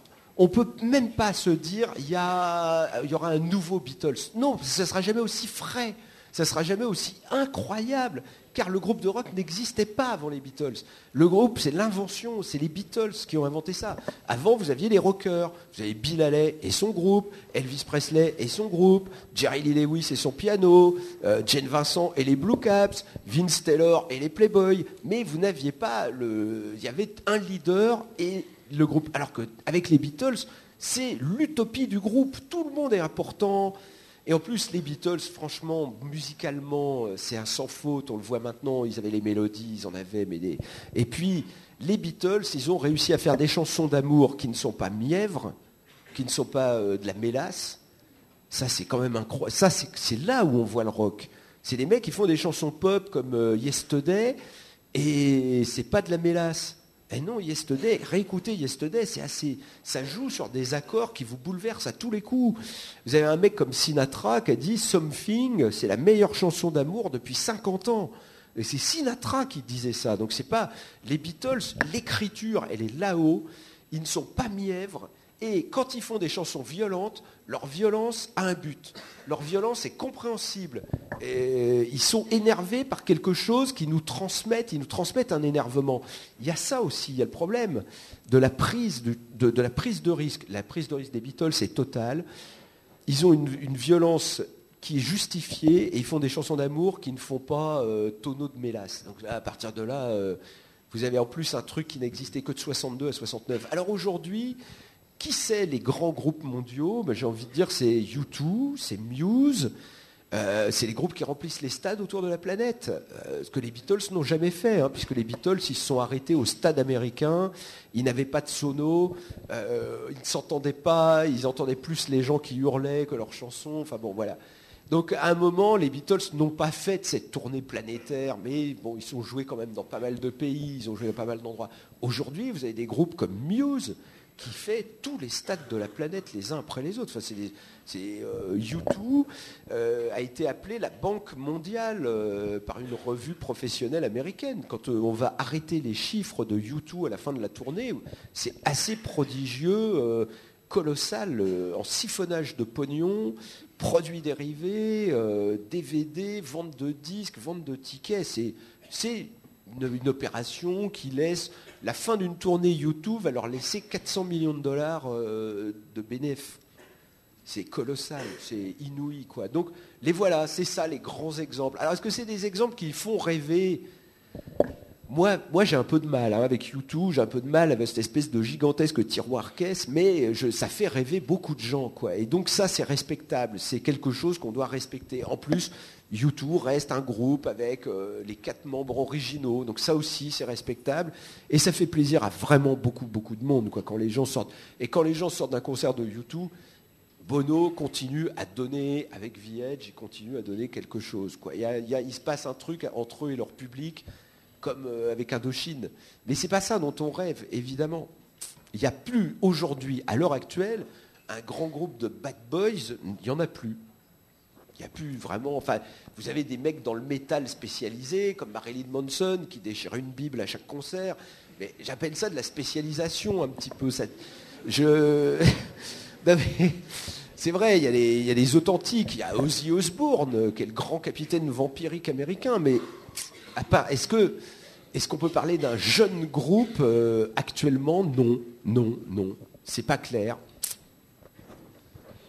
Et en même temps, attention, mes amis, vous avez quand même beaucoup d'énergie de jeunes ont été captés par les jeux vidéo. Vous avez beaucoup de gens qui sont partis faire des jeux vidéo, qui ne font plus de musique. Et peut-être que le rock est un petit peu en déclin en ce moment à cause de ça. Peut-être que Internet, les jeux vidéo, les feuilletons télé ont capté les meilleurs. Problème. Il y a d'autres questions ? Pas ça. C'est juste, est-ce que vous pensez qu'il y a un autre style de musique qui a finalement peut-être pris la place du rock dans le cœur de beaucoup de jeunes, ou il y a toujours cette... Parce que le rock, quand même, avant, c'était vraiment la force, c'est ce qu'il y avait de plus important. Mais aujourd'hui, l'électro a un rôle, c'est clair. Aujourd'hui, l'électro a un rôle de fête, un rôle de teuf. Quand Sébastien Tellier arrive, on voit clairement, il se passe quelque chose. Et il a un public très violent en plus, alors que lui, c'est un nounours en chamallow. Non, mais il faudrait, à la fin de l'année, voir les ventes de la variette. Parce qu'il y a quand même une grosse variété qui ne dit plus son nom, on appelle ça de la pop, on est très sympa, on appelle ça de la pop, mais enfin, ça reste quand même un peu variéteux souvent. Et il faudra faire les chiffres, mais et il faudra essayer de comprendre ce qui s'est passé au niveau du téléchargement, car il y a ça aussi. C'est-à-dire qu'aujourd'hui, vous avez des groupes qui ne vendent plus, qui sont unanimement téléchargés, mais s'ils font une tournée, tout le monde veut aller les voir. Par exemple, The Cure, ou des groupes comme ne vendent plus de disques, et c'est terrible. Ils sortent des disques qui sont très beaux, très bien faits, mais les disques ne se vendent plus parce que tout le monde a d'autres problèmes financiers, qu'on se le télécharge, on se le refile, on se le repasse. Par contre, si The Cure vient à Nantes, c'est le Zénith, direct, c'est même pas négociable. Donc, par contre, leurs ventes de disques sont plus celles d'un groupe qui pourrait faire les Zéniths. Donc, pour les jeunes groupes, gros problème. Comment prouver qu'on peut passer le cap, quoi ? Une question là. Ça marche, ouais. Bonsoir. Je voulais savoir le rock, le rôle qu'a assumé le rock pendant, depuis Dylan et même, c'est-à-dire d'être la voix d'une génération. Oui. Quelle est la question ? Ouais, mais ça marchait plus en fait. C'est pas que j'avais terminé. Et justement, est-ce que maintenant c'est pas plutôt dans le rap qu'on les retrouve, ces gens qui fédèrent, est-ce que le rock n'est pas mort en fait, a pas un rôle juste de divertissement, comme vous dites, 250 000 clients, mais c'est du... Non, parce que le rap, ils se sont enfermés.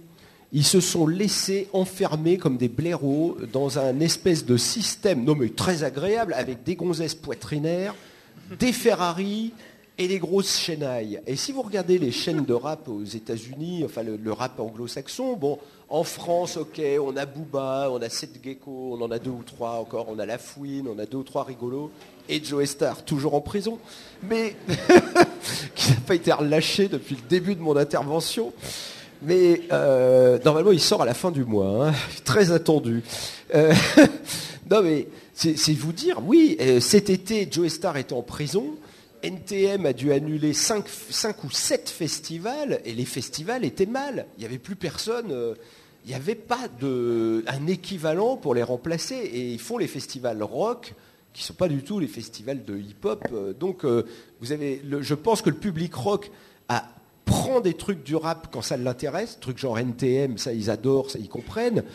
Maintenant, dire que le débat, la contestation, elle est passée du rock chez nos amis les hip-hoppers, je crois pas du tout. Moi, je vois, il y a encore des groupes punk sauvages, hein, les Rabats, là, un groupe local de chez vous, là. Hein. Il y a un groupe qui s'appelle les Rabats, là, en Bretagne.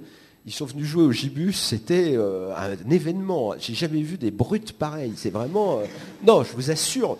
Et d'ailleurs, c'était ça qui était drôle, parce qu'il y avait des mecs... Et un soir, il y a des traders, 2 traders arrivent au Gibus. Ils m'expliquent que les mecs, ils gagnent des milliards et ils collectionnent du punk authentique des années 70. Ils achetaient que des albums sur Internet à 100, 150 $ pour récupérer les singles des Damned et tout. Et ces mecs qui sont traders, qui sont en train de nous foutre en l'air, collectionnent le punk et viennent me dire au Gibus, vos groupes punk, c'est pas des vrais groupes punk. Alors là, je leur ai dit, vous allez parler aux prostitutes là-bas de votre problème. Et les mecs sont revenus au bout de 10 minutes, un peu décoiffés, en me disant, non, c'est des vrais. Non, mais c'est incroyable. Parce que le rock aujourd'hui, c'est ça aussi. C'est ça aussi, ça intéresse des gens qui gagnent 40 000 € par mois, qui vont s'acheter un portrait de Johnny Cash à 5 000 €, un disque des Damned numéroté, qu'ils ont retrouvé la première édition sur Stiff Records, qui va leur coûter 5 000 € sur eBay. Ils s'en foutent. Et est-ce qu'ils n'ont pas le droit aussi, ces traders, d'écouter du punk le soir chez eux, quoi. Voilà, vous voyez, on en est là, quoi. On n'est plus dans un monde tout noir et blanc. Moi, j'ai vu des mondes noirs et blancs. En 77, c'était clair, quoi. Il y avait nous, il y avait eux. En 69, on était avec les MC5 ou avec les CRS. Moi, j'avais tout de suite pris, mon choix était fait. J'ai essayé d'être CRS, ça n'a pas marché.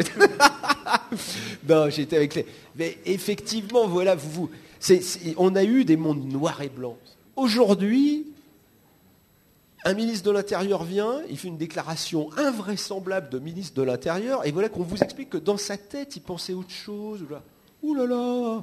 Non mais on est dans un autre monde, et on attend, il va y avoir, on est en France, et je suis formel, je pense qu'il va y avoir, cette situation va générer des nouveaux écrivains.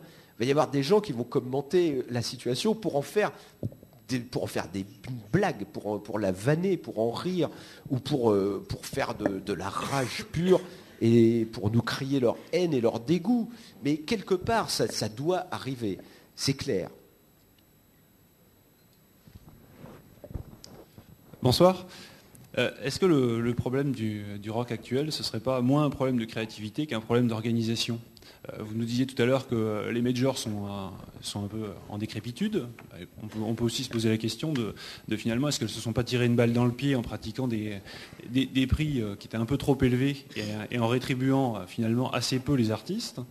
Et puis d'un autre côté, il y a l'Internet où il se passe énormément de choses, mais finalement, c'est pas très organisé. Alors moi, j'ai regardé avec beaucoup de plaisir vos émissions Summer of the 80s cet été, et là, vous expliquez bien que dans les années 80, effectivement, la créativité part un peu dans tous les sens, mais qu'il y a des managers américains qui sont extrêmement intuitifs, extrêmement créatifs, voire même malins, voire même entre guillemets mercantiles, mais qui poussent ce rock, qui le font connaître, qui en organisent la promotion. Et donc voilà, j'en reviens à cette question, est-ce que finalement on n'a pas un problème d'organisation ? Est-ce que, pour utiliser un jargon d'école de commerce, est-ce qu'il n'y a pas une absence de modèle économique autour du rock aujourd'hui ? Je crois, vous touchez un truc sans vous rendre compte, c'est une bonne question. Mais en fait, en France, on est victime d'un système très très bizarre qui a été mis en place par Malraux, quoi, qui est le système des maisons de la culture. Il n'y a plus de maisons des jeunes et de la culture, mais vous avez des clubs dans chaque ville de France. comment il s'appelle à Nantes? Il doit y avoir un club ici qui dépend étroitement de l'intermittence et du ministère de la Culture. À Caen, vous avez le Cargo. À Angoulême, vous avez la Nef. À Reims, vous avez la Cartonnerie. Vous avez ces espèces de structures culturelles qui accueillent des groupes de rock avec des cartes et des systèmes, etc. Mais alors, moi, je pose toujours la question, quoi. Quel est le groupe de rock qui va déposer un dossier au ministère de l'intermittence pour avoir le budget obtenu par la commission pour faire la tournée? Enfin, c'est qui le rebelle qui va passer par ces fourches codines de l'administratif, quoi? Et ça nous a valu un certain nombre de, je dirais, des groupes un peu mous, quoi, qui se prêtent à ce genre de choses. On a vu toute une espèce d'organisation. Alors, ils ont des groupes, hein, il y a des groupes qui tournent régulièrement, quoi, qu'on voit qui sont les groupes, je dirais, du ministère de la Culture, presque. Hein, non, mais c'est très intéressant pour un groupe qui commence. À une époque, je connaissais bien AS Dragon, qui était un des derniers groupes de rock à essayer vraiment de fédérer un public, de tourner, etc. Bon, le propriétaire d'une salle leur donnait, mettons, ils arrivaient à avoir 1 000 € pour 4 musiciens. 500 étaient donnés par la salle et le public qui venait, 500 par le ministère de la Culture. Moi, je trouve ça pernicieux, quoi. Je vois pas j'ai jamais entendu parler des Pretty Things qu'elle est au ministère de la Culture, qui n'existe pas en Angleterre et en Amérique. Il n'y a pas de ministre de la Culture, ni en Grande-Bretagne, ni aux États-Unis. Et les groupes qui viennent, c'est les groupes que le public aime. Là, via le ministère de la Culture, c'est les groupes que le ministère de la Culture aimerait qu'on aime. C'est raté. Déjà, il y a un filtre. Le vrai rock ne peut pas être filtré, quoi.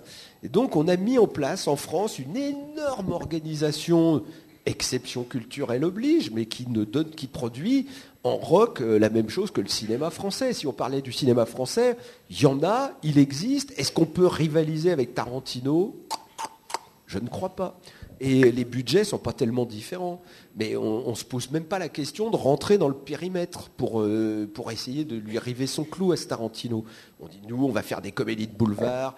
Ça évolue de la comédie de placard, avec Cocu dans le placard. Bon, aujourd'hui, problème de la femme qui sait que son mari l'a cocu-fille. Bon, on est toujours sur cette espèce de cinéma et qui ne dérange personne et qui ne produit pas des chefs-d'œuvre absolus du 7e art, mais disons qu'il fait tourner les cinémas en attendant les blockbusters américains. Alors nous, en rock, on faisait un peu la même chose. On avait tout un système où on pouvait avoir des petits groupes français en attendant. Mais le problème, c'est que les blockbusters, ils viennent de moins en moins. Cet été, les blockbusters américains, ils ont tourné aux États-Unis. Aerosmith, toute la bande, ils tournaient tous. Pourquoi sortir de chez eux? Tout le monde veut les voir, ils tournent là-bas, quoi. Et nous, on est très dépourvus parce que, il faut dire, le rock français n'a pas légué de grands groupes. Enfin, il reste Trust en activité, de tous les groupes dont j'ai parlé là, depuis le début. Il reste Magma. Magma tourne toujours. Bien sûr que les Stinky Toys, Asphalt Jungle, Bijoux, Star Shooter ont disparu. Téléphone ne veut pas se reformer. Les Berus ne veulent pas se reformer. Indochine et Trust sont toujours là. Noir Désir est en stand-by. Donc c'est ça, là on est en train de vivre des années très difficiles, quoi. Mais quelque part, que vous soyez tous là réunis avec cette question, c'est quoi le rock français, moi je pense que c'est la bonne chose. C'est que vous posiez la question, vous les gens, et si vous en êtes arrivé à vous poser la question, ça veut dire que la réponse ne va pas être loin. À partir du moment où on se pose la question, on trouve. Je pense qu'on n'est pas loin d'avoir des groupes qui arrivent et qui le font à nouveau. Des groupes, le problème, on verra. Mais moi je leur dis à tous, continuez. Tous les groupes que je vois à Paris ou en province, quand on va faire parce qu'on a été faire des Rock'n'Roll Friday à Clermont-Ferrand, à Nice, à Monaco. Vous ne nous avez pas invités, mais on aurait bien aimé venir quand même. Mais quoi qu'il en soit, je vois des groupes locaux, je vois des bons groupes locaux, je vois des mecs qui font le boulot, des mecs qui se battent, qui jouent, qui répètent, qui écrivent. Moi, je leur dis, tenez bon, parce que de toute façon, vous vous éclatez. Et c'est ça le principal du rock, en fait, quelque part. C'est une éclate sauvage, personnelle, et qui n'est pas du tout... c'est pas un truc qu'on garde pour soi, on a envie d'en faire profiter la planète. Donc s'il y a un groupe qui se déclenche, on le saura tous très vite, quoi. Écoutez, je trouve que c'est un très beau mot de conclusion. S'il n'y a pas de questions, on va peut-être remercier Philippe Manœuvre pour sa présence parmi nous ce soir. Vous êtes trop gentils.